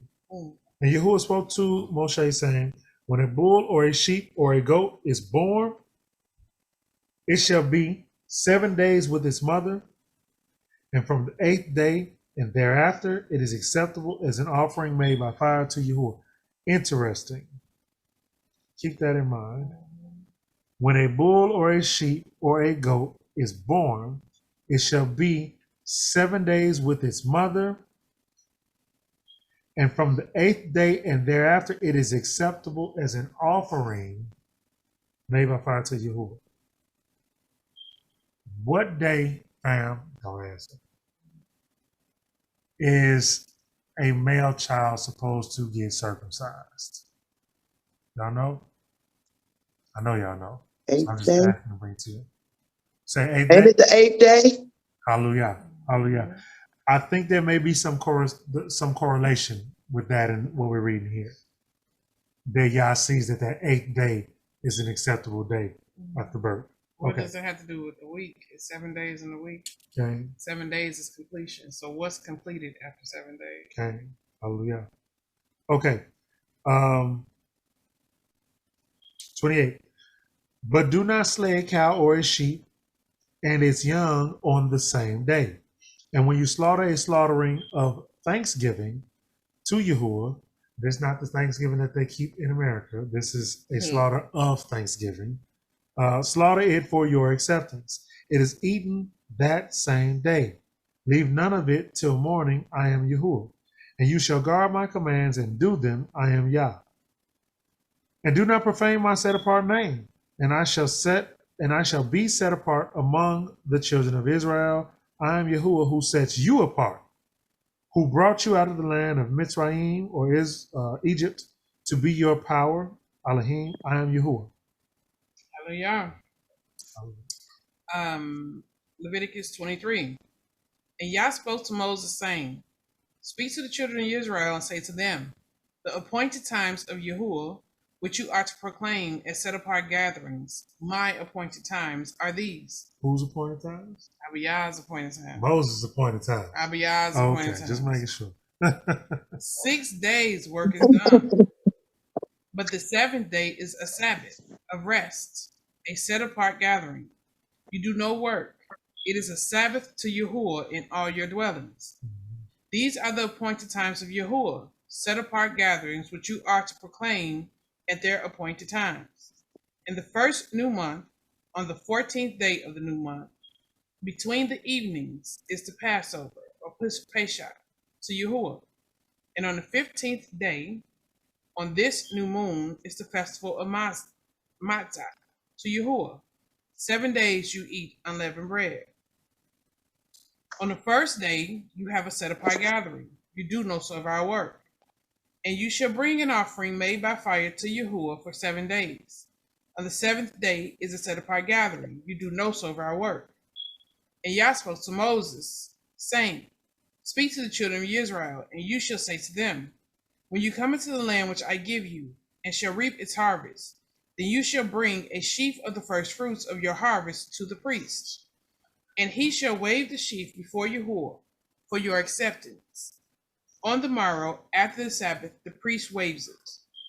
And on that day, when you wave the sheaf, you shall prepare a male lamb 1 year old, a perfect one, as an ascending offering to Yahuwah, and its grain offering 2/10 of an ephah of fine flour mixed with oil, an offering made by fire to Yahuwah, a sweet fragrance, and its drink offering 1/4 of a hin of wine. And you do not eat bread or roasted grain or fresh grain until the day that you have brought an offering to your power, a law forever throughout your generations in all your dwellings. Hallelujah. You want to explain that to them? Yeah. You want to or you want me to? Go ahead. Okay, so we are talking about unleavened bread, which we've passed at this point. And it says at the end of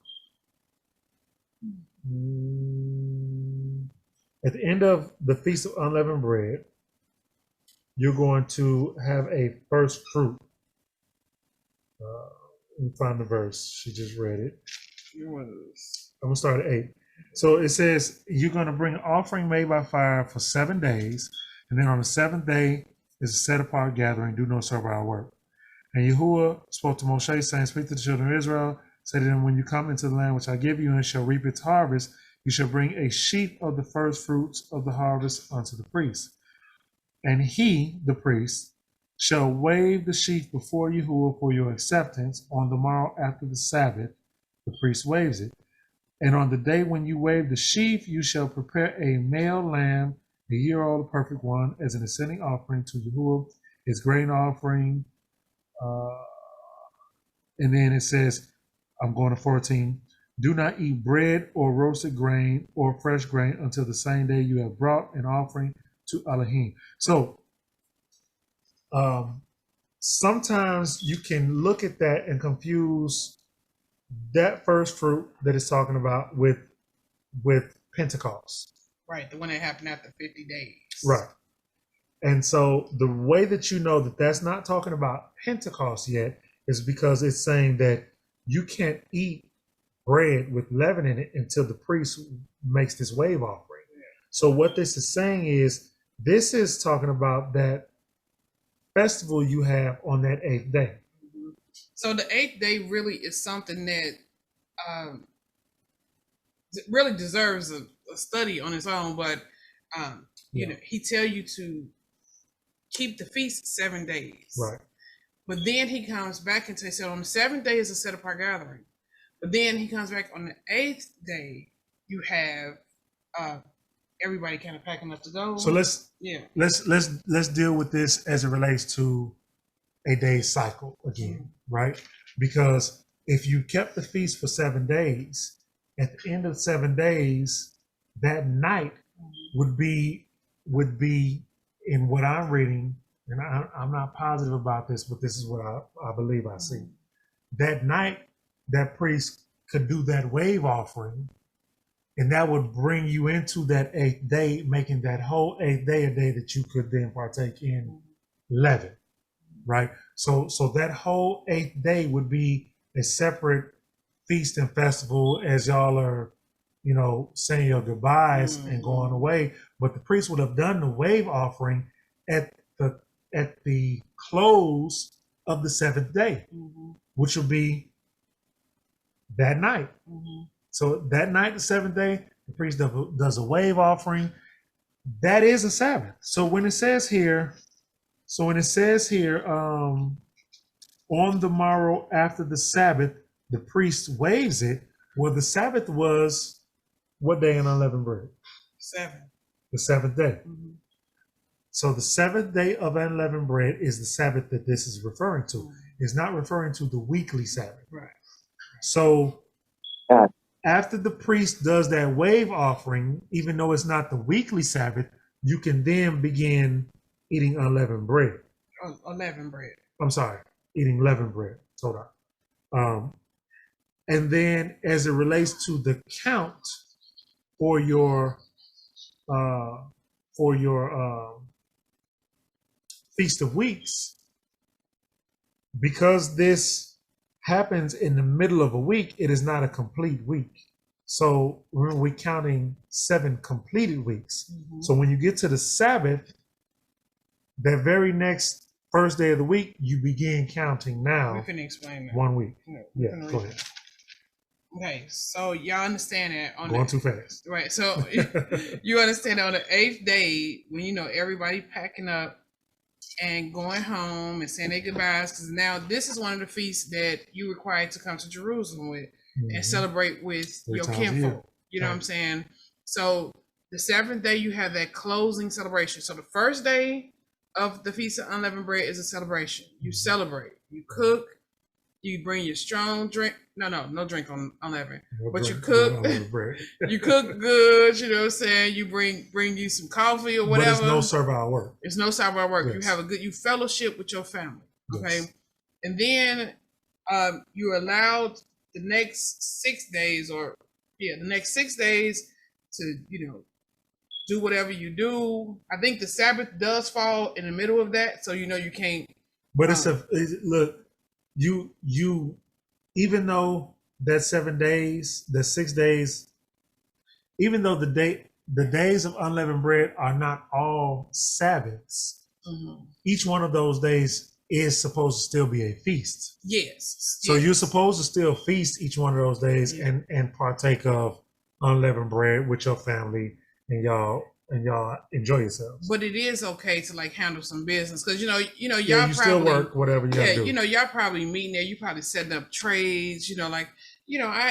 My man with the travel. There's probably trading and bartering and Levi, selling and buying going on. Setting up some things, except Saturday, because Saturday is the middle is the Shabbat, and that falls in the middle of the Feast of Unleavened. So you ain't doing nothing on Saturday.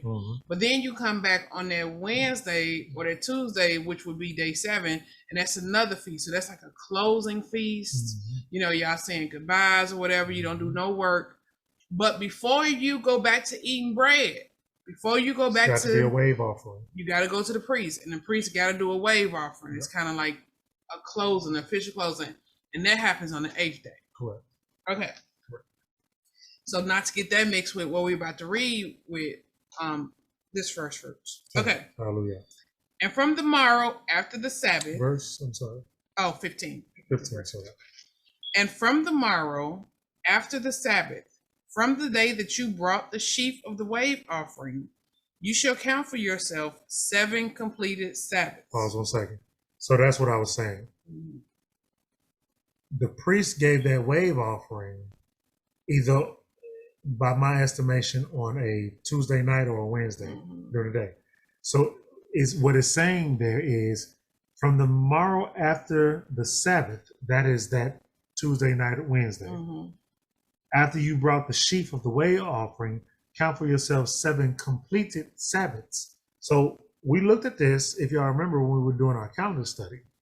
A completed Sabbath is a term for a week. A grouping of 7 days.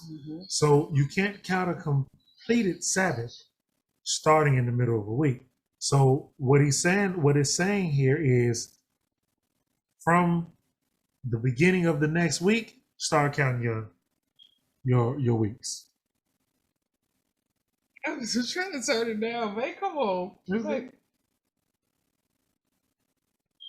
Yeah, so that's what it's saying. Oh my goodness. I'm sorry. Oh, I'm ready. It's on you. Okay. Until the morrow, after the 7th Sabbath, you count 50 days. Then you shall bring a new grain offering to Yahuwah. Bring from your dwellings for a wave offering 2 loaves of bread of 2/10 of an ephah of fine flour. They are baked with leaven, first fruits to Yahuwah. And besides the bread, you shall bring 7 lambs a year old, perfect ones, and 1 young bull and 2 rams. They are an ascending offering to Yahuwah, with their grain offering and their drink offerings, an offering made by fire for a sweet fragrance to Yahuwah. And you shall offer 1 male goat as a sin offering, and 2 male lambs a year old as a slaughtering of peace offering. And the priest shall wave them besides the bread of the first fruit, as a wave offering before Yahuwah, besides the 2 lambs. They are set apart to Yahuwah for the priest. And on the same day you shall proclaim a set-apart gathering for yourselves. You do no servile work on it, a law forever in all your dwellings throughout your generations. So this is the next one we have coming up on May 29th. Right. This is the one he's speaking of. And when you reap the harvest of your land, do not completely reap the corners of your field when you reap, and do not gather any gleanings from your harvest. Leave them for the poor, for the stranger. I am Yahuwah, your Elohim. One second, just a mention. It's something I'm reading in my weekly reading about in Judges. When we think about the story of Naomi and Ruth, and how Ruth came with Naomi back to her home country, and she went to go try to gather food for herself and her mother-in-law. She went to was it Boaz? Boaz. She went to Boaz's field to glean. So by definition, glean means what's left over. Just enough for her and her mother-in-law, because they was, relatives.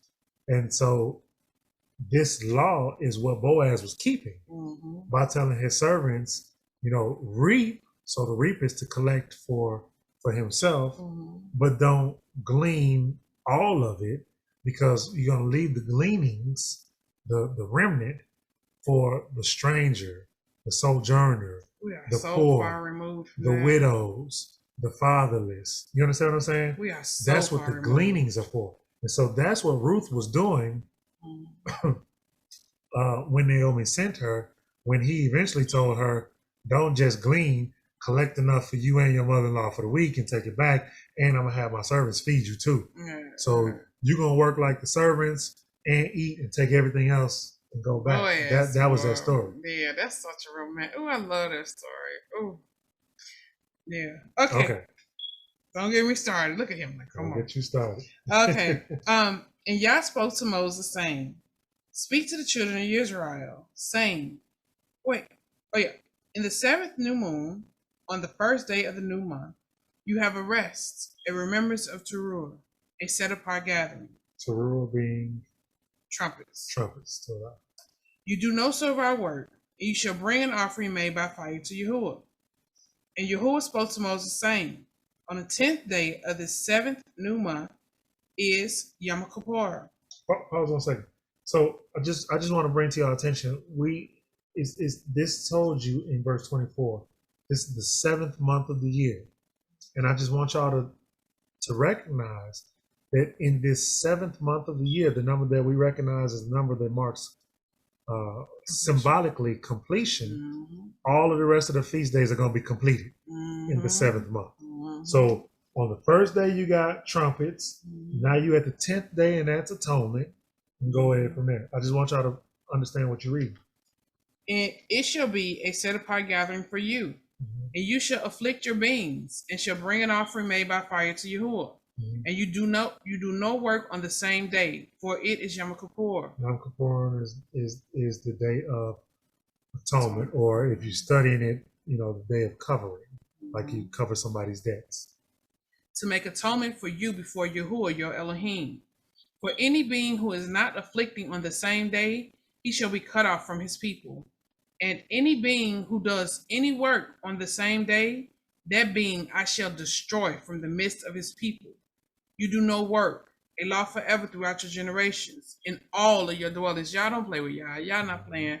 He said, what did he say? A law forever. Forever, throughout your generations. Throughout your generations. Can't get away from it. Nah. You know what I'm saying?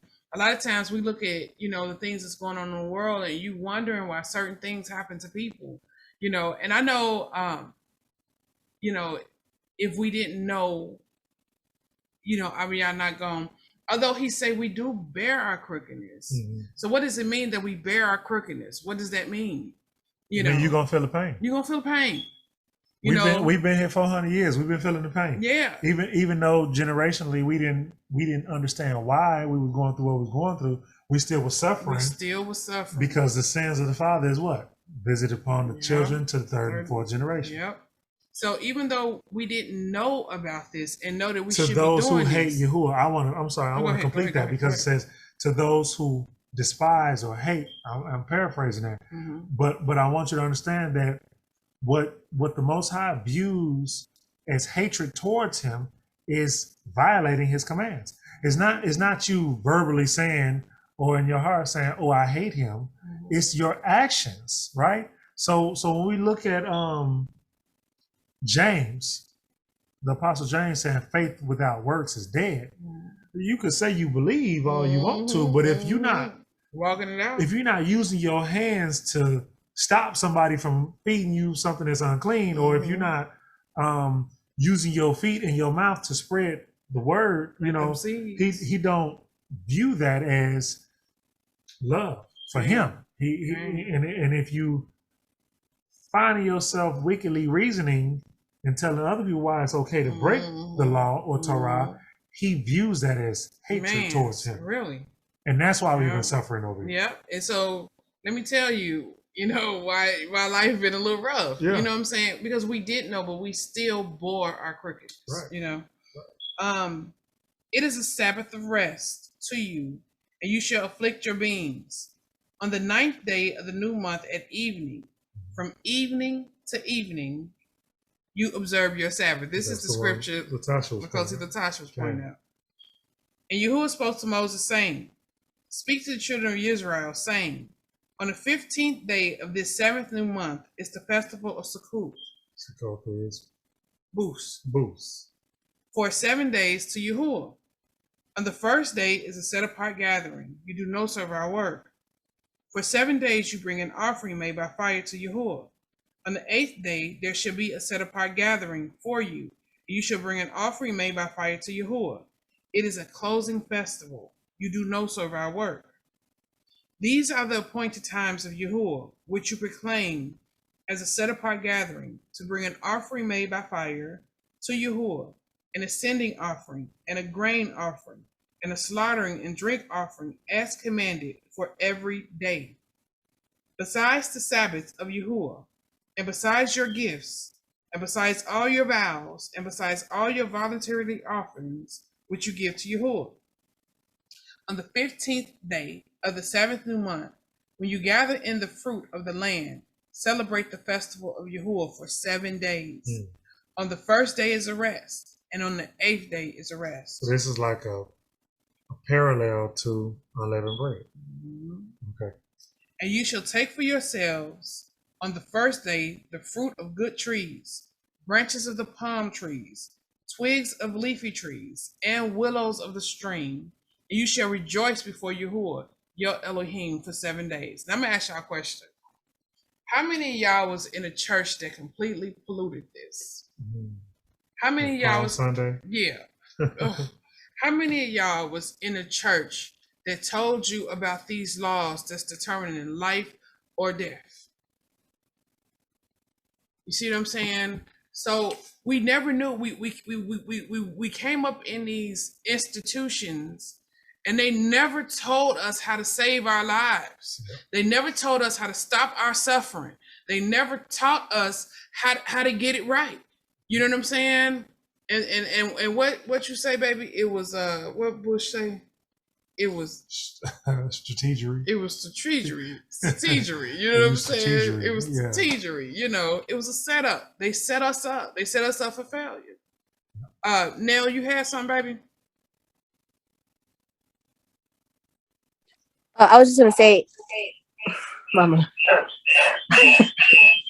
Sorry, y'all. I heard my voice echoing in my ear again. It's all good. I was gonna say, when we are doing these fruits and offerings, it's safe to assume that what we're offering is a 4th year fruit. Am I correct? A fruit that's been in its 4th year of. Oh, right, correct. Its correct. harvest cycle.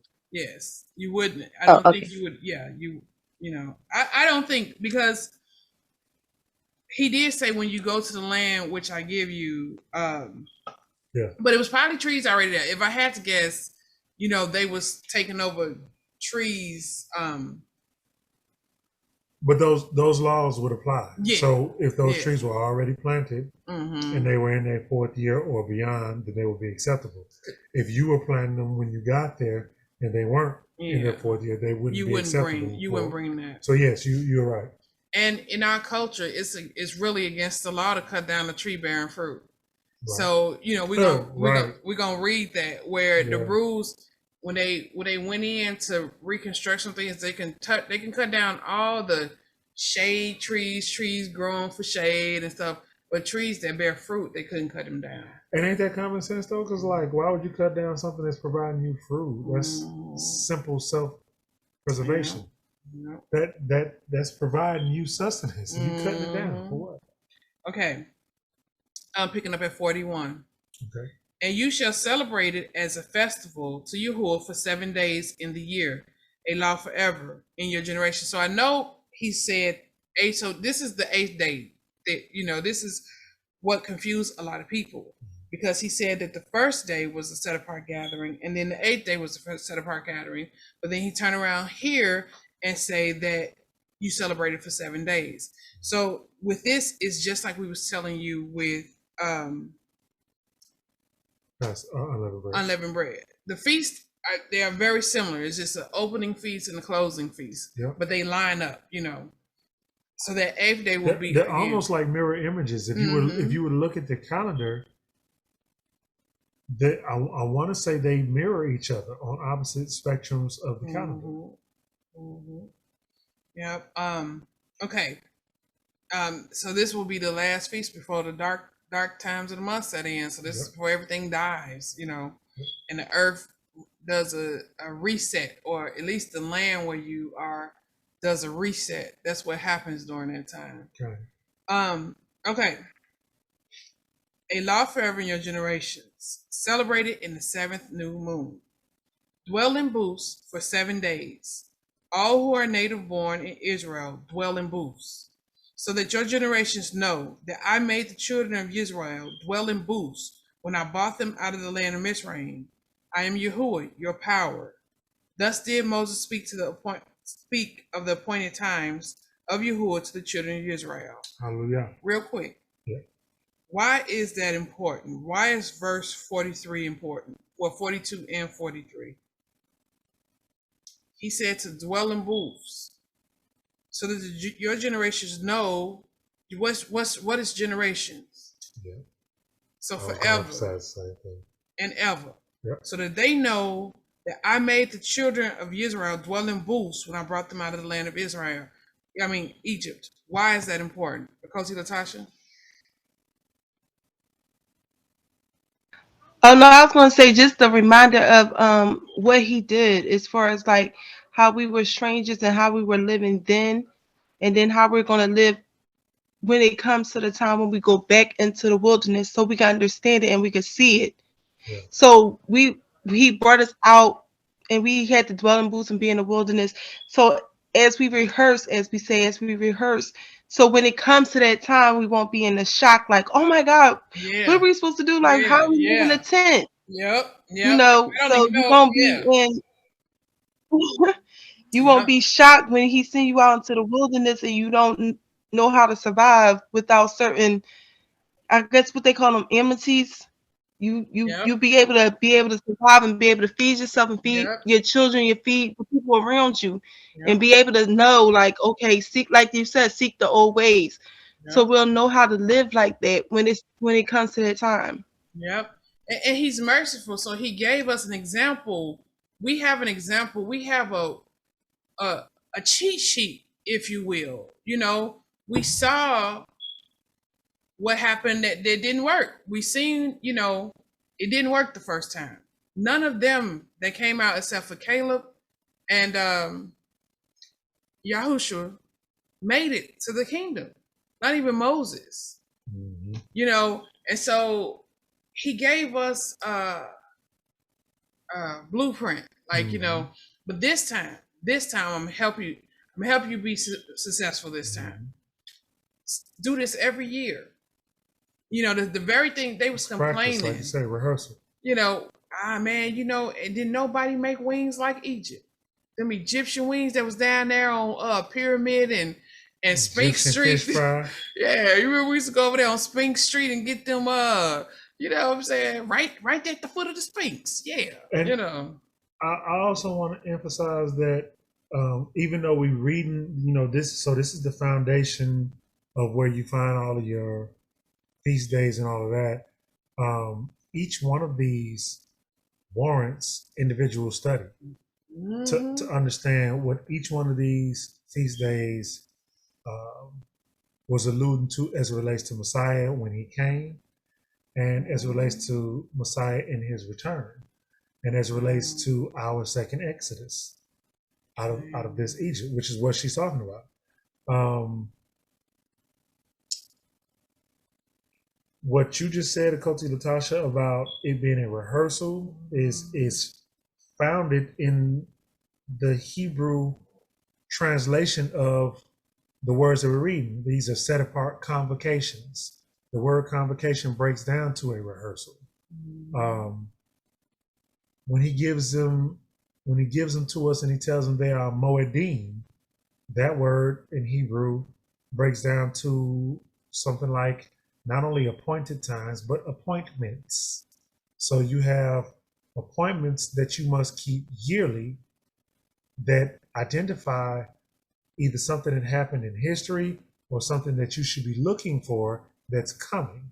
And I'm going to give you this real briefly, just to help you see it for your own personal study, because each one of these you're going to have to dig into separately, right, to get a better understanding. Look at 1 Thessalonians chapter 5. I'm going to start at verse 1. 1 Thessalonians chapter 5, starting at verse 1.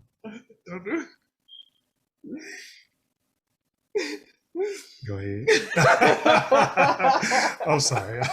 We joking about it, brother. We check out on we love his. Oh my goodness, we love when he do that. We obviously sit there waiting. Go ahead. So it says, now brothers, as to the times and the seasons, you do not need to be written to, for you yourselves know very well that the day of Yahuwah comes as a thief in the night. Pause. When he says as to the times and the seasons, he's talking about the very same times and the seasons we just read about in Leviticus 23. Mm-hmm. He's talking about appointed times. He's talking about these appointed times that are affixed to your calendar and thereby affixed to the seasons of the year, right? So he's saying if you are a diligent servant, mm-hmm. if you are a diligent observer of my calendar, I don't have to tell you about this because you already know where I'm going, right? I'll give you an example. The church always talk about Pentecost and everybody who was there at Pentecost when they started speaking in tongues. But if you read that carefully, it says that those that were there were diligent men. What does that mean? What that means is that these are people who are observers of Torah. Mm-hmm. Now, they telling you about Pentecost. Mm-hmm. In the same breath, they telling you ain't got to keep the law, but they're telling you they're supposed to speak in tongues without alluding to the fact that these people were at the place where they were supposed to be, in the time they were supposed to be, to celebrate a feast that is Torah. Yep. This was the 50 weeks. Yeah. So they were coming to Jerusalem to keep Torah, but they don't point that out. Line it up to the parable of the maidens in the oil. Okay. See, when the groom came, these maidens had their oil. They was ready. Mm-hmm. You know, we have been practicing this, mm-hmm. like law say. Mm-hmm. So when the time went off, we was ready. Mm-hmm. Sure. Scripture say, Messiah say, but it ain't gonna sneak up on you like a thief in the night. Because yeah, that's what it's saying. Go ahead. You know, because you're gonna be ready. That's right. Why are you gonna be ready? Because you know who heard in church what a pastor say? Because it's gonna be like a thief in the night, and that was the threat. Mm-hmm. That was a threat to you. But if you was preaching His word righteously, mm-hmm. Scripture say, but it ain't supposed to be like a thief in the night to the righteous. You no man knows the hour or the day, mm-hmm. but Messiah says you should know the season. Mm-hmm. And thereby, if you know the season, mm-hmm. you prepared. The people who decided they weren't going to keep this as a remembrance every year, mm-hmm. when the buzzer go off, mm-hmm. they're going to be saying, oh, wow, y'all got tents and y'all ready. Y'all got, can we get a few of them? Well, see, all I got enough oil for me. Mm-hmm. And what's over here? Right, go to the person that sell oil and ask them, ain't that what the maidens told the 5 maidens that went? Yep. Messiah say, this is how it's going to be. So he gave these parables of what it's going to be like. Yep. He said it's going to be like, 5 maidens was ready. They had their oil and their lamps, prepared for the journey ahead. Yep. Okay? And 5 wasn't. They ain't had no oil. Yep. And so they went to they heard the call. And they went to the ones with the oil, like, share your oil with us for this journey. Mm-hmm. And they going to tell them, well, no, I can't, I only got enough. Mm-hmm. For me, Go to those that sell oil. You know what I'm saying? Yeah. Yeah. So I'm telling you. So that's what this is alluding to. He says, for you yourselves know very well that the day of Yahuwah comes like a thief in the night. For when they say peace and safety, then suddenly destruction comes upon them as labor pains upon a pregnant woman, and they shall not escape. But you, brothers, mm-hmm. sisters is included, mm-hmm. brothers and sisters, are not in darkness, so that this day should not overtake you as a thief. It shouldn't. Mm-hmm. If you diligently studying and understanding these feast days, shouldn't overtake you as a thief. For you are all sons of light and sons of the day.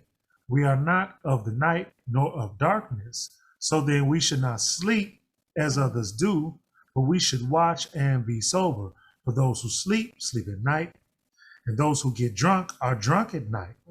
But we who are of the day should be sober, putting on the breastplate of belief and of love, and as a helmet of expectation of deliverance. So he goes on. That was the part the pastor never went in detail with. Yeah. And to make the connection between what he's saying there and keeping Yah's feast days. Mm-hmm. You study pimping Christmas and Easter and all that, but you're not telling me what I need in order to secure my deliverance. I seen the saddest thing in the world.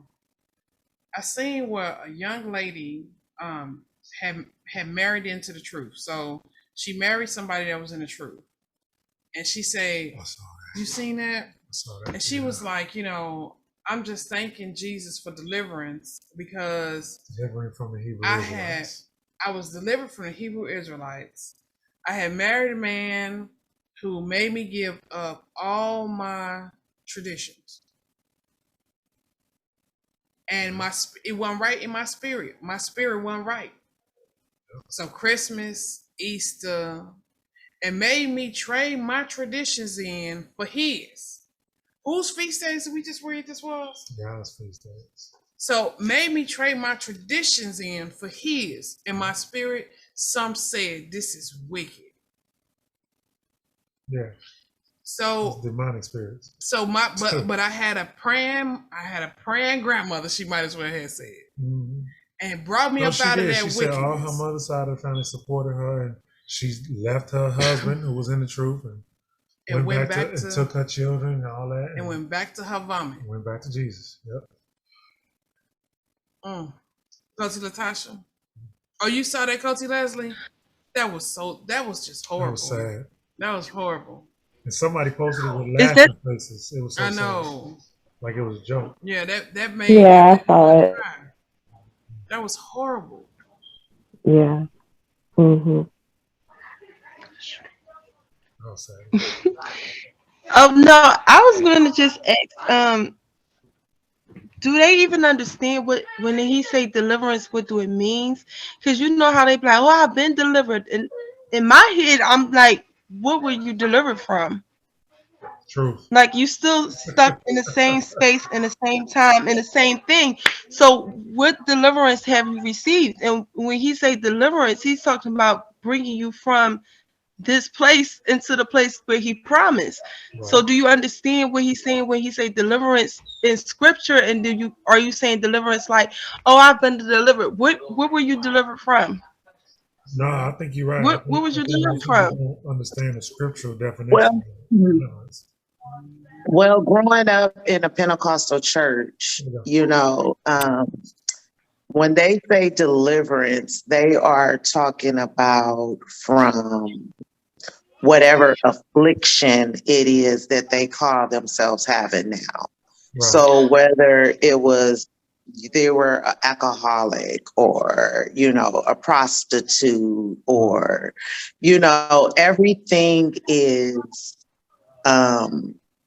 built or shall I say the religions now are to talk to you about what's going on right now. You know what I'm saying? If you're delivered, then you have some type of monetary value. You know what I'm saying? Right. So it's like, you can't be a spiritual person or doing whatever, the Most High wants you to do and you're broke. You must be doing something wrong. You know what I mean? It's all about monetary. Right. Monetary. And I think that's one of the things that, made me shy away. Well, actually, it was when I got pregnant with my oldest daughter. I was 15. And I had no idea what sex was. Okay, because I was taught that was just something that you did when you got married.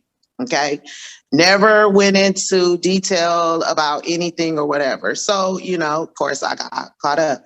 So when I got pregnant, they paraded me in front of the church. They kicked me out of the choir. They kicked me out of the usher board. No one was allowed to talk to me. It was just crazy. And I was sitting there and I used to feel like, I remember telling the pastor when my mom took me in there and everything, and I was like, but this doesn't feel like what I read about God. You know what I mean? Like, everything y'all doing is just like, it was made to embarrass me. You know what I mean? It wasn't, I didn't receive, like, literally, I was sitting there like I was a leopard. Like, you should have saw it. Like, all the people that I had grew up with, they were no longer allowed to talk to me. You know, my mom still made me go to church. So I would be sitting in church and it would literally be nobody around me. Like, I was literally a leopard. Like, it was crazy. So, you know, but yeah, I haven't met a religion yet that abides by the Torah. That's all I'm saying. Yeah, me either, sis. Me either. I agree. Me either. So in this modern days, according to these modern day standards, if you not blessed unless you rolling in the bins, then if the Messiah was here, right, then the Messiah, right, because the Messiah said, you know, why do you want to follow me? I don't have nowhere to go. No one. I don't have nothing. You know what I'm saying? Yeah. I don't have this worldly gain. I don't have worldly wealth. My father, on the other hand. Yeah. Let me give y'all another tool for your arsenal, I guess. So we read about two different types of deliverance according to Scripture. We read about the type of deliverance that Coach Latasha was pointing out, which is the deliverance that Scripture says, he who has endured to the end, the same shall be saved. So by that Scripture, what we understand is that you got to continue to strive for this until you draw your last breath, and then you have the possibility of seeing the kingdom. Possible. Then we read about another type of deliverance as well, though, that is sometimes twisted to be what you were talking about, Akoti Tamika. And you'll understand what I'm saying when I ask you this question. Y'all know that saying, the truth shall set you free? Y'all heard that saying, right? Okay. That is a scripture. That is a portion that's what we read in the book of John. But are y'all aware of what that writing is saying the truth will set you free from? According to that scripture, do y'all know what it says it's going to set you free from? No. Okay. They never finished that part. Because they don't tell that part. Let's read it. So this is something else for your arsenal. Let's go to the book of John, chapter 8. Because it's very clear. You're right. They don't ever finish it. And that's what they do. They get a little bit here and there and then tell you what they want you to know instead of allowing you to read it and let scripture speak to discern itself. So chapter 8, we're going to go to 31 and 32. No, let's start at 32. It says, and you shall know the truth, and the truth shall make you free. 33. And they answered him, saying, we are the seed of Abraham, and we have been servants to no one at any time. How do you say then that we shall become free? And Yahushua answered them, saying, truly, truly I say to you, everyone doing sin is a servant of sin.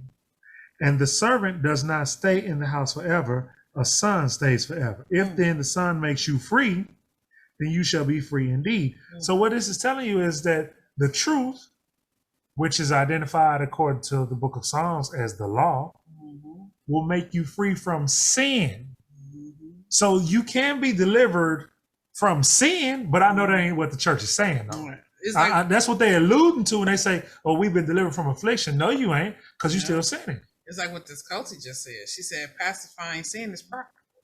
By sin that I mean is profitable. That's if you correct. call sin a sin, then the sinners might leave and take their tithes. That is correct. That is correct. Day. But what the book is saying is that you can be delivered from sin by walking in the law. Yep. So that is the second type of deliverance that we do read about. But you also have to know that to some people, it's like, I hate to say this, but the scripture would say, you can't straighten the crooked, and you can't make the straight. You can't make the crooked go straight. Mm-hmm. So, to some people, sin ain't enslavement. Mm-hmm. It's not. When Messiah says you're of your father, the devil. To some people, sin is not. But to the righteous, sin is it's hell. It's hell. You know what I'm saying? Sin is equal to separation from Yah. Yep. Separation from Yah is equal to death. It's equal to death. Whether it's spiritual death or physical death, it's all one and the same. That and for those who have a love for Torah or who have developed the love for Torah, you feel the absence of your Heavenly Father. Yeah. And when you feel the absence of your Heavenly Father, you want nothing more to be back in His esteem. What David do? Rent his clothes. You rent your clothes like, oh no, no. You know what I'm saying? It's not a burden. No. For those who have a love for Torah, and that's another verse. We grab that as well. Mm-hmm. They lack the love of the law. So for those who lack the love of the law, you feel like following the law is a burden. It's a burden. But when you love Yah and you love the law, you don't take that as, and I'm sure y'all already see that and agree with that. And that's another thing that came to us. That's another thing that helped us keep shalom in certain conversations. Because it's like, if I tell you, you have to keep the law, and you get to moaning and groaning, I'm gonna say, okay, I respect that, because that's, I understand. I understand where you're coming from, and I understand why you feel that way. See, it's not a burden for me, but me and you is two different kind of people. You know what I'm saying? And I got to respect the person that you are. No harm, no foul. I'll talk to you later. You know what I'm saying? If people tell you, it's not in me to do it, I'm not feeling it, believe them. Believe them. Yep. You can't browbeat them. Believe them. They are of their Father. It is what it is. Yep. I've started listening to people when they tell me stuff. They tell me, "Oh man, I'm Egyptian. I'm Kemetic." Okay. Maybe you're not Israelite. I don't know your bloodline. We talked to this guy. This was hilarious.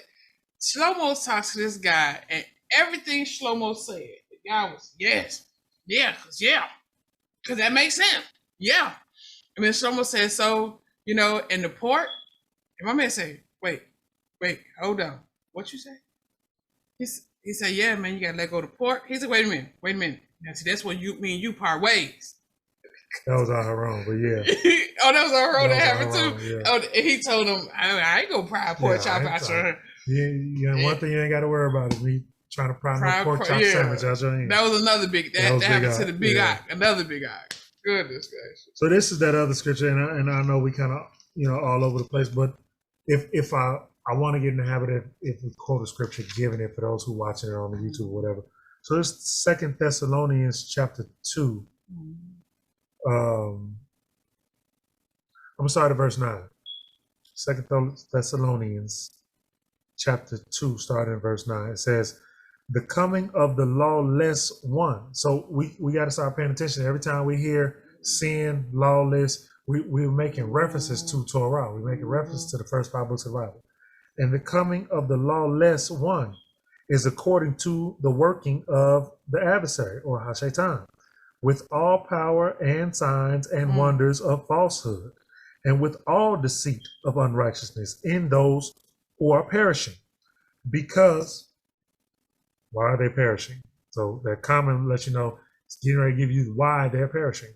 Because they did not receive the love of the truth in order for them to be saved. And for this reason, because they did not receive the love of the truth, it says, for this reason, Elohim sends them a working of delusion, or a strong delusion, right? You wondering why people can't hear you when you try to tell them the truth? You wondering why people just don't get it, and you seem like you going hoarse like I do when I talk too long trying to tell them the truth? It's because Yah has put a veil over their eyes and has closed their ears, because they dumb, because they foolish, and because they do not love him, and therefore he say, you are not worthy of my truth. This ain't for you. At this point. You may become worthy of it later on, I don't know. But it says Yah sends them a working of delusion for them to believe the lie.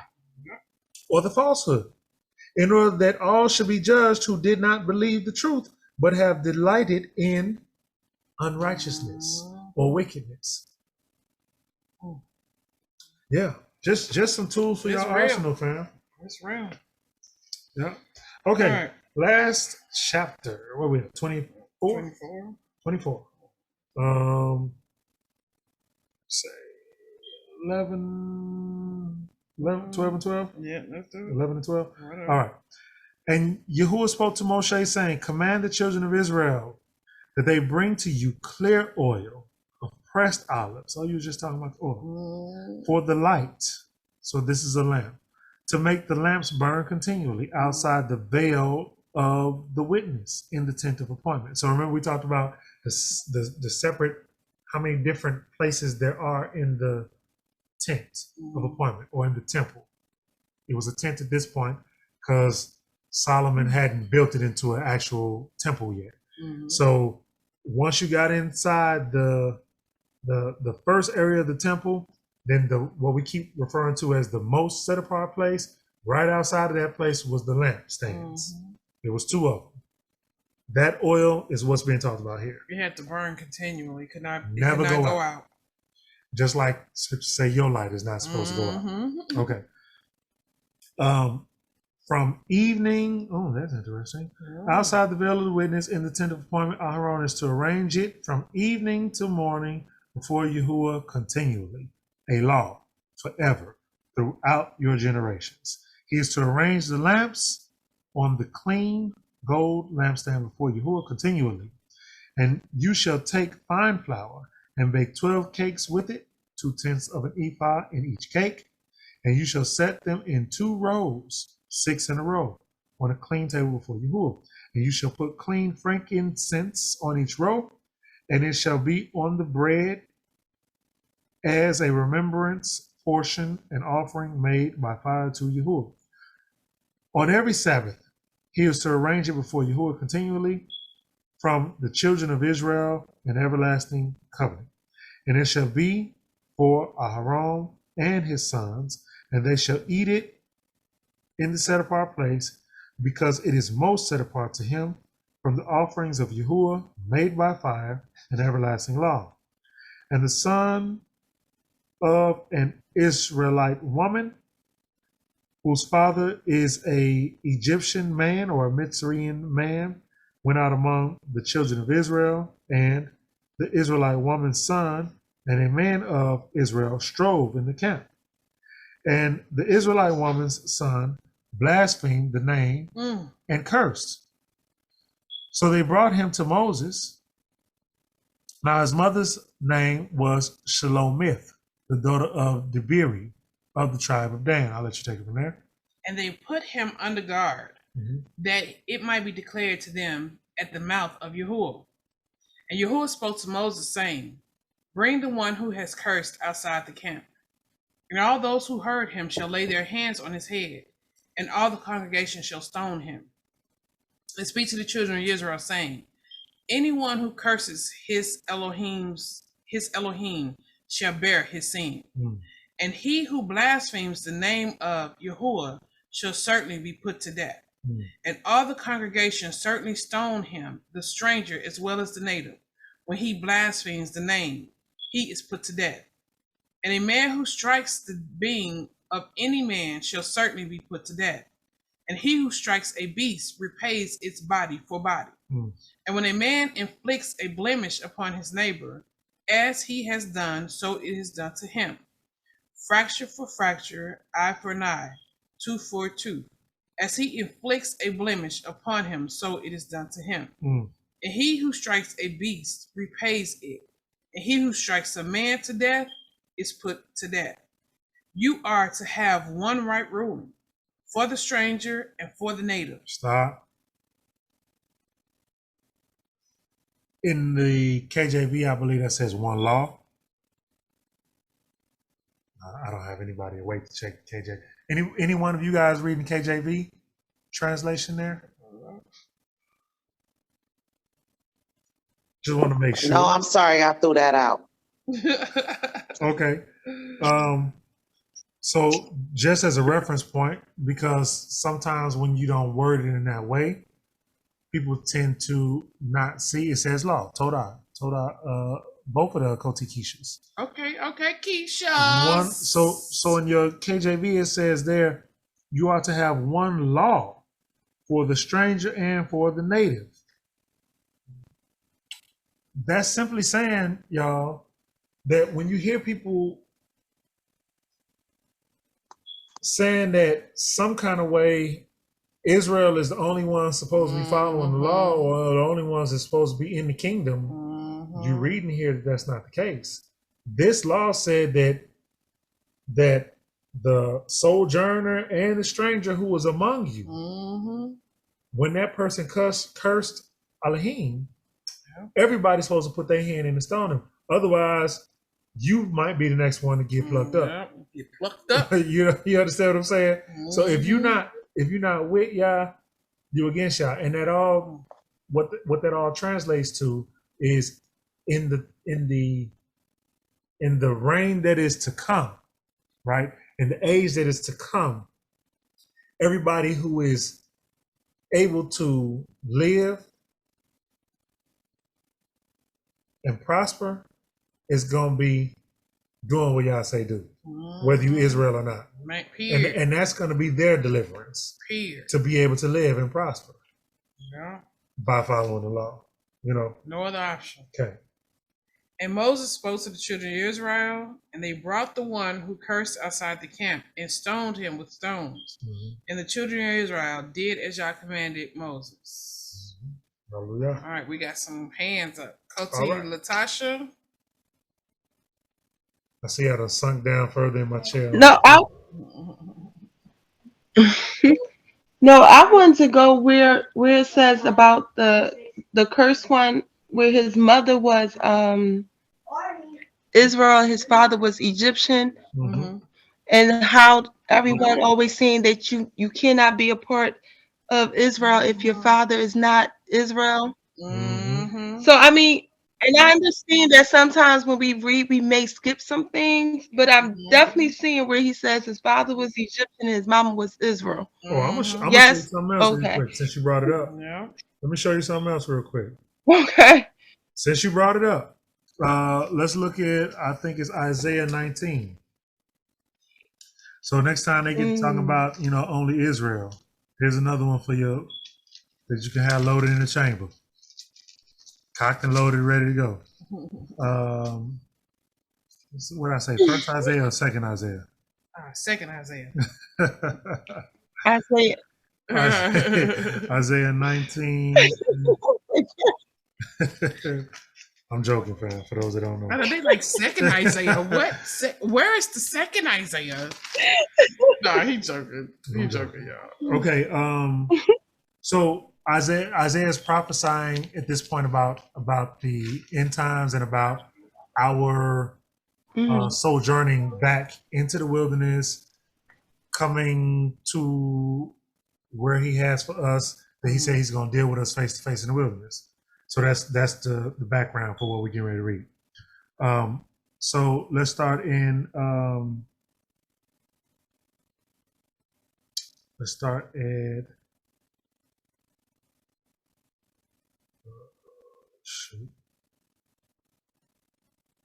20. Let's start at 20. Yeah. It says, and it shall be for a sign and for a witness to Yahuwah of hosts in the land of Egypt. When they cry to Yahuwah because of the oppressors, he sends them a savior. Egypt, right? Sends them a savior and a great one, and he shall deliver them. Egypt. That's what it said. And Yahuwah shall be known to Mitzrayim or Egypt and to the Egyptians, and the Egyptians shall know Yahuwah in that day, talking about a future time, and make slaughtering and meal offerings, and shall make a vow to Yah and pay it. And Yah shall smite Egypt, smite it and heal it. So he said he's going to smite it and heal it. Well, he did the same thing to Israel. He smote us, and by smoting us, healed us. It's like whooping your child for doing something wrong. That's all smite means, you hit somebody, right? So I'm going to whoop them, and then they're going to straighten up and act right. So it says, and Yah shall smite Egypt, smite it and heal it, and they shall turn to Yahuwah, and he shall hear them and heal them.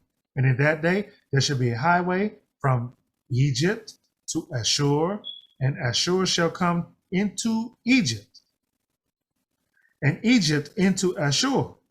We're talking about people joining together. And Egypt shall serve with Ashur. Who Egypt gonna serve with Ashur? Israel.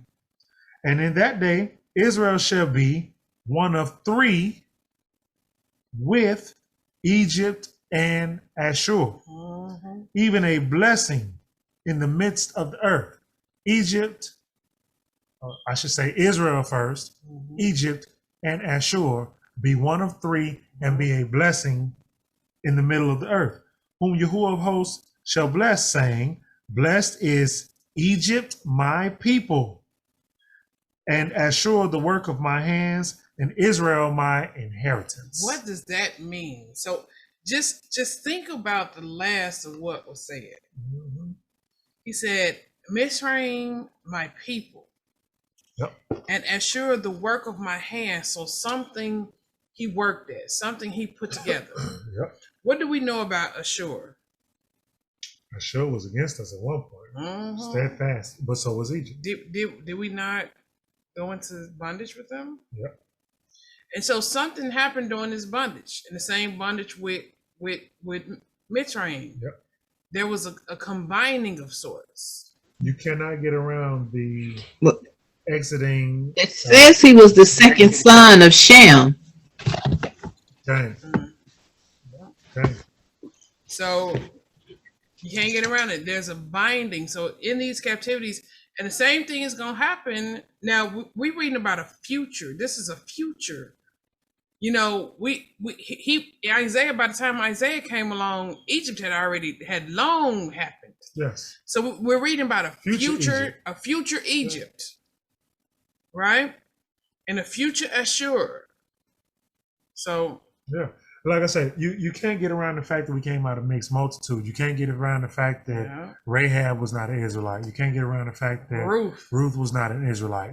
And so the sentiment that we have to take from this is, although it does make a difference if you are a bloodline, ultimately what makes the most difference is your walk. Because there's a lot of people who bloodline Israelites is not gonna make it. Baby, ain't so gonna get close. You know you Israel, so what? There's a lot of people know they're Israel. They're gonna hit that highway and hit boom. They gonna be able to cross over. That's what it say. No fools shall cross over. Coty Nell. Nelly Belly. Good point though, Coty Latasha. I'm glad you brought that up. Oh dang. I wasn't paying attention. All day. Sorry. I was talking to my mama and I lost track of the conversation, so I hope I'm not repeating something somebody already said. But y'all know where it says, "He who blasphemes the name of Yahuwah shall certainly be put to death." You know, like no questions asked. Yes. I just saw like a whole view of like the mercy that was put on us, because I remember when I was little and my grandma used to take us to church. I remember there was a whole sermon saying, "You shall not blaspheme the name." So anybody who's saying G-O-D, damn, is going to hell. And I remember this clearly because we spent a week in vacation Bible school going over this.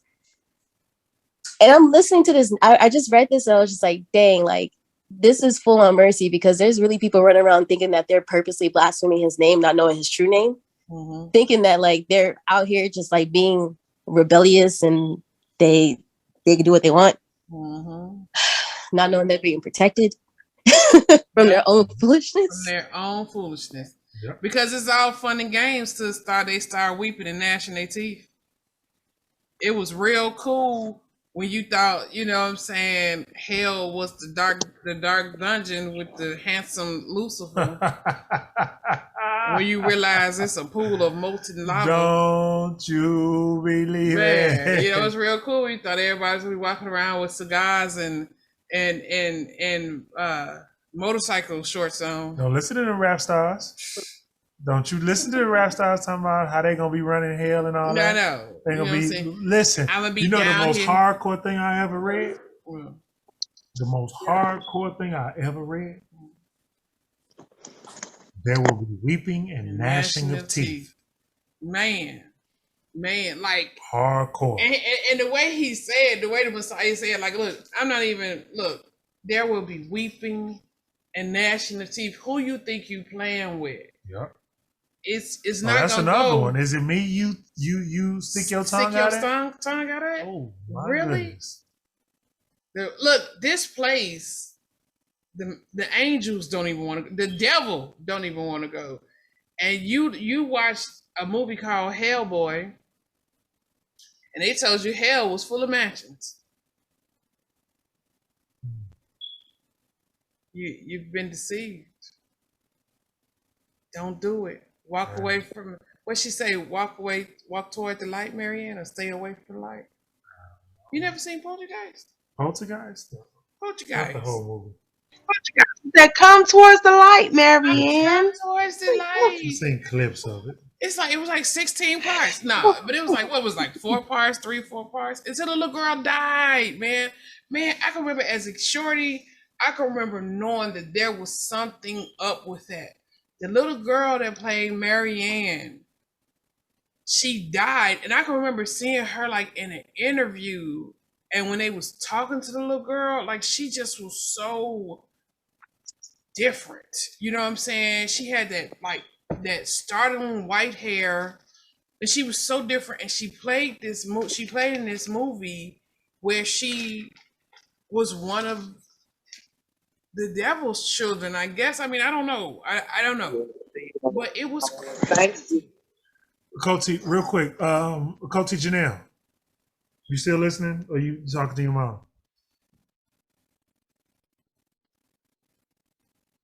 I want to give you the scripture to verify what you were thinking about. They start talking again.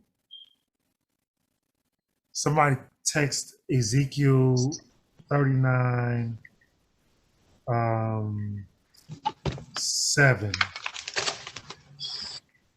in the chat. Yeah, I'm about to tag out on y'all in a minute. Look, I'm about to tag out on myself. But I just wanted to give this to her because it's saying exactly what she said. And I remember the first time I read it, I thought the same thing. I said, my goodness, if he had not protected his own name, we'd have all been condemned to death for this. So that says, I shall make my set apart name known in the midst of my people Israel, and not let my set apart name be profaned anymore. And the nation shall know that I, Yahuwah, the set apart, am the set apart one of Israel. So it says in another place in here, it says he guarded his name. It says, I guarded my name for my name's sake. He did all of these things so that we would not profane his name. Yep. In guarding his name during the days of Nimrod, he didn't even let his name be known during them days. Them times were so wicked, but here we are again. You know, them times were so wicked in the days of Nimrod that Abraham didn't even know his name because he had to save mankind from themselves. Abraham got to know Yah by his character. That's what before he got to know his name. That's what we was telling y'all about earlier. His name. The longer you walk with him, the more you could feel. You know what I'm saying? It's like you could feel when stuff. Messiah say everything always go well with me because I always do what pleases the Father. And so there's a sense of shalom in you because you're on one accord with the Father. It's like you gliding on that wave. And as soon as you hit a ditch, you're like, oh, wait a minute. You done got 3 phone calls back to back. Light company, the mortgage people, the car note people. You know what I'm saying? Your car got lost. Your dog got hit. Your kids acting strange. Somebody just got locked up. You know what I'm saying? You just like, wait, somebody got sick. Well, you like, hold on, I can't take no more. Time out. Wait, let me reevaluate some things. Be like that sometimes, man. That's when you ask him, okay, what you trying to show me? What I do? Get me back right. Well, let me draw it back. Exactly. Okay. Listen, they used to laugh when I used to be on the floor. They used to be like, you literally just break out in the middle of everything and like start a prayer. Like I was serious about it. Listen. Yep. Everybody, I don't care. I don't care who you are sitting in front of me, whatever. If something ain't going right, I will stop everything and be like, hey, y'all, what's going on? Work it out for me. What's going? They used to be like, you crazy. And mind you, I was the only black nurse on the floor too. Dang. Fam, I know y'all tired, and I don't want to hold up y'all rest time. But Toda for another good study, and thank y'all for tuning in and checking us out. Yes. And I pray that I might miss next week, y'all. I might miss next week. Okay, well, y'all prevent me. I'm moving to Georgia. I've been moving all day today. I don't know how I'm up. I've been up since 4 a.m. But I've been moving, and so we're moving. I get on a plane Tuesday to Georgia. You say you coming from Vegas? Yes. Okay. What part of Georgia? I don't know yet. I haven't decided. I am literally walking in faith right now. Hey, hallelujah. Okay. Let us know where you wind up touching down, sis. Akoti Kicha said, in these days, lawlessness is the law according to society. I agree. Learning Yahuwah's laws is our only peace. Kang says. Shabbat shalom, what, my sister. what they are Perfectly pushing said. is exact contrast to that. Yes, it is. Y'all gonna get your rest. We're gonna do the same. Get that set apart Shabbat rest in, and we'll touch bases with y'all again. I already got a head start. I ain't gonna lie. I nodded 2-3 times. Y'all just can't tell. Love y'all, fam. Love y'all. Shabbat shalom. We'll see you next time. Dang. All right. Love y'all too. Shabbat shalom. Shabbat shalom. All right, Coachy Latasha. Yes, ma'am. I'm not going to because y'all tired, so I'm gonna leave y'all alone. Okay. Wait, no, because Coach Natasha, I was waiting. No, I just wanted to talk about this real quick. I did have one question, and I'm done. I promise y'all, I'm done. Yeah, you got to say something now. So that's got to be the routine. I'm done. I promise. We can't go without Coach Natasha giving closing us out. No, it's two. So it's two. Okay, so first, I think it was in Josephus when he was talking about the way they operated in the temple and how everything was running when we was reading it in the beginning. The letter of when they was talking about. Okay, when they was talking about how it was operating, I was just like when we was just reading how he was giving them the instructions on how to like operate the temple and how to operate everything, and then when you read that, it's just like it just seemed like it just put everything together when they was in a righteous. Hallelujah. Dang, absolutely. Because when you put it both, like when he give you the directions and the instructions, and then when you read the letter and he tells you like how it actually was happening from his eyes, from his seeing and his vision, it's amazing. Because I be sitting thinking about stuff like that, and then when I read it, I'm like, I really want to see like with my own eyes how it was operating during that time when they was in their righteousness. Get that and then get that book, sis. You'll enjoy that because we got a really good visual when we read that. The letter of Aristeas.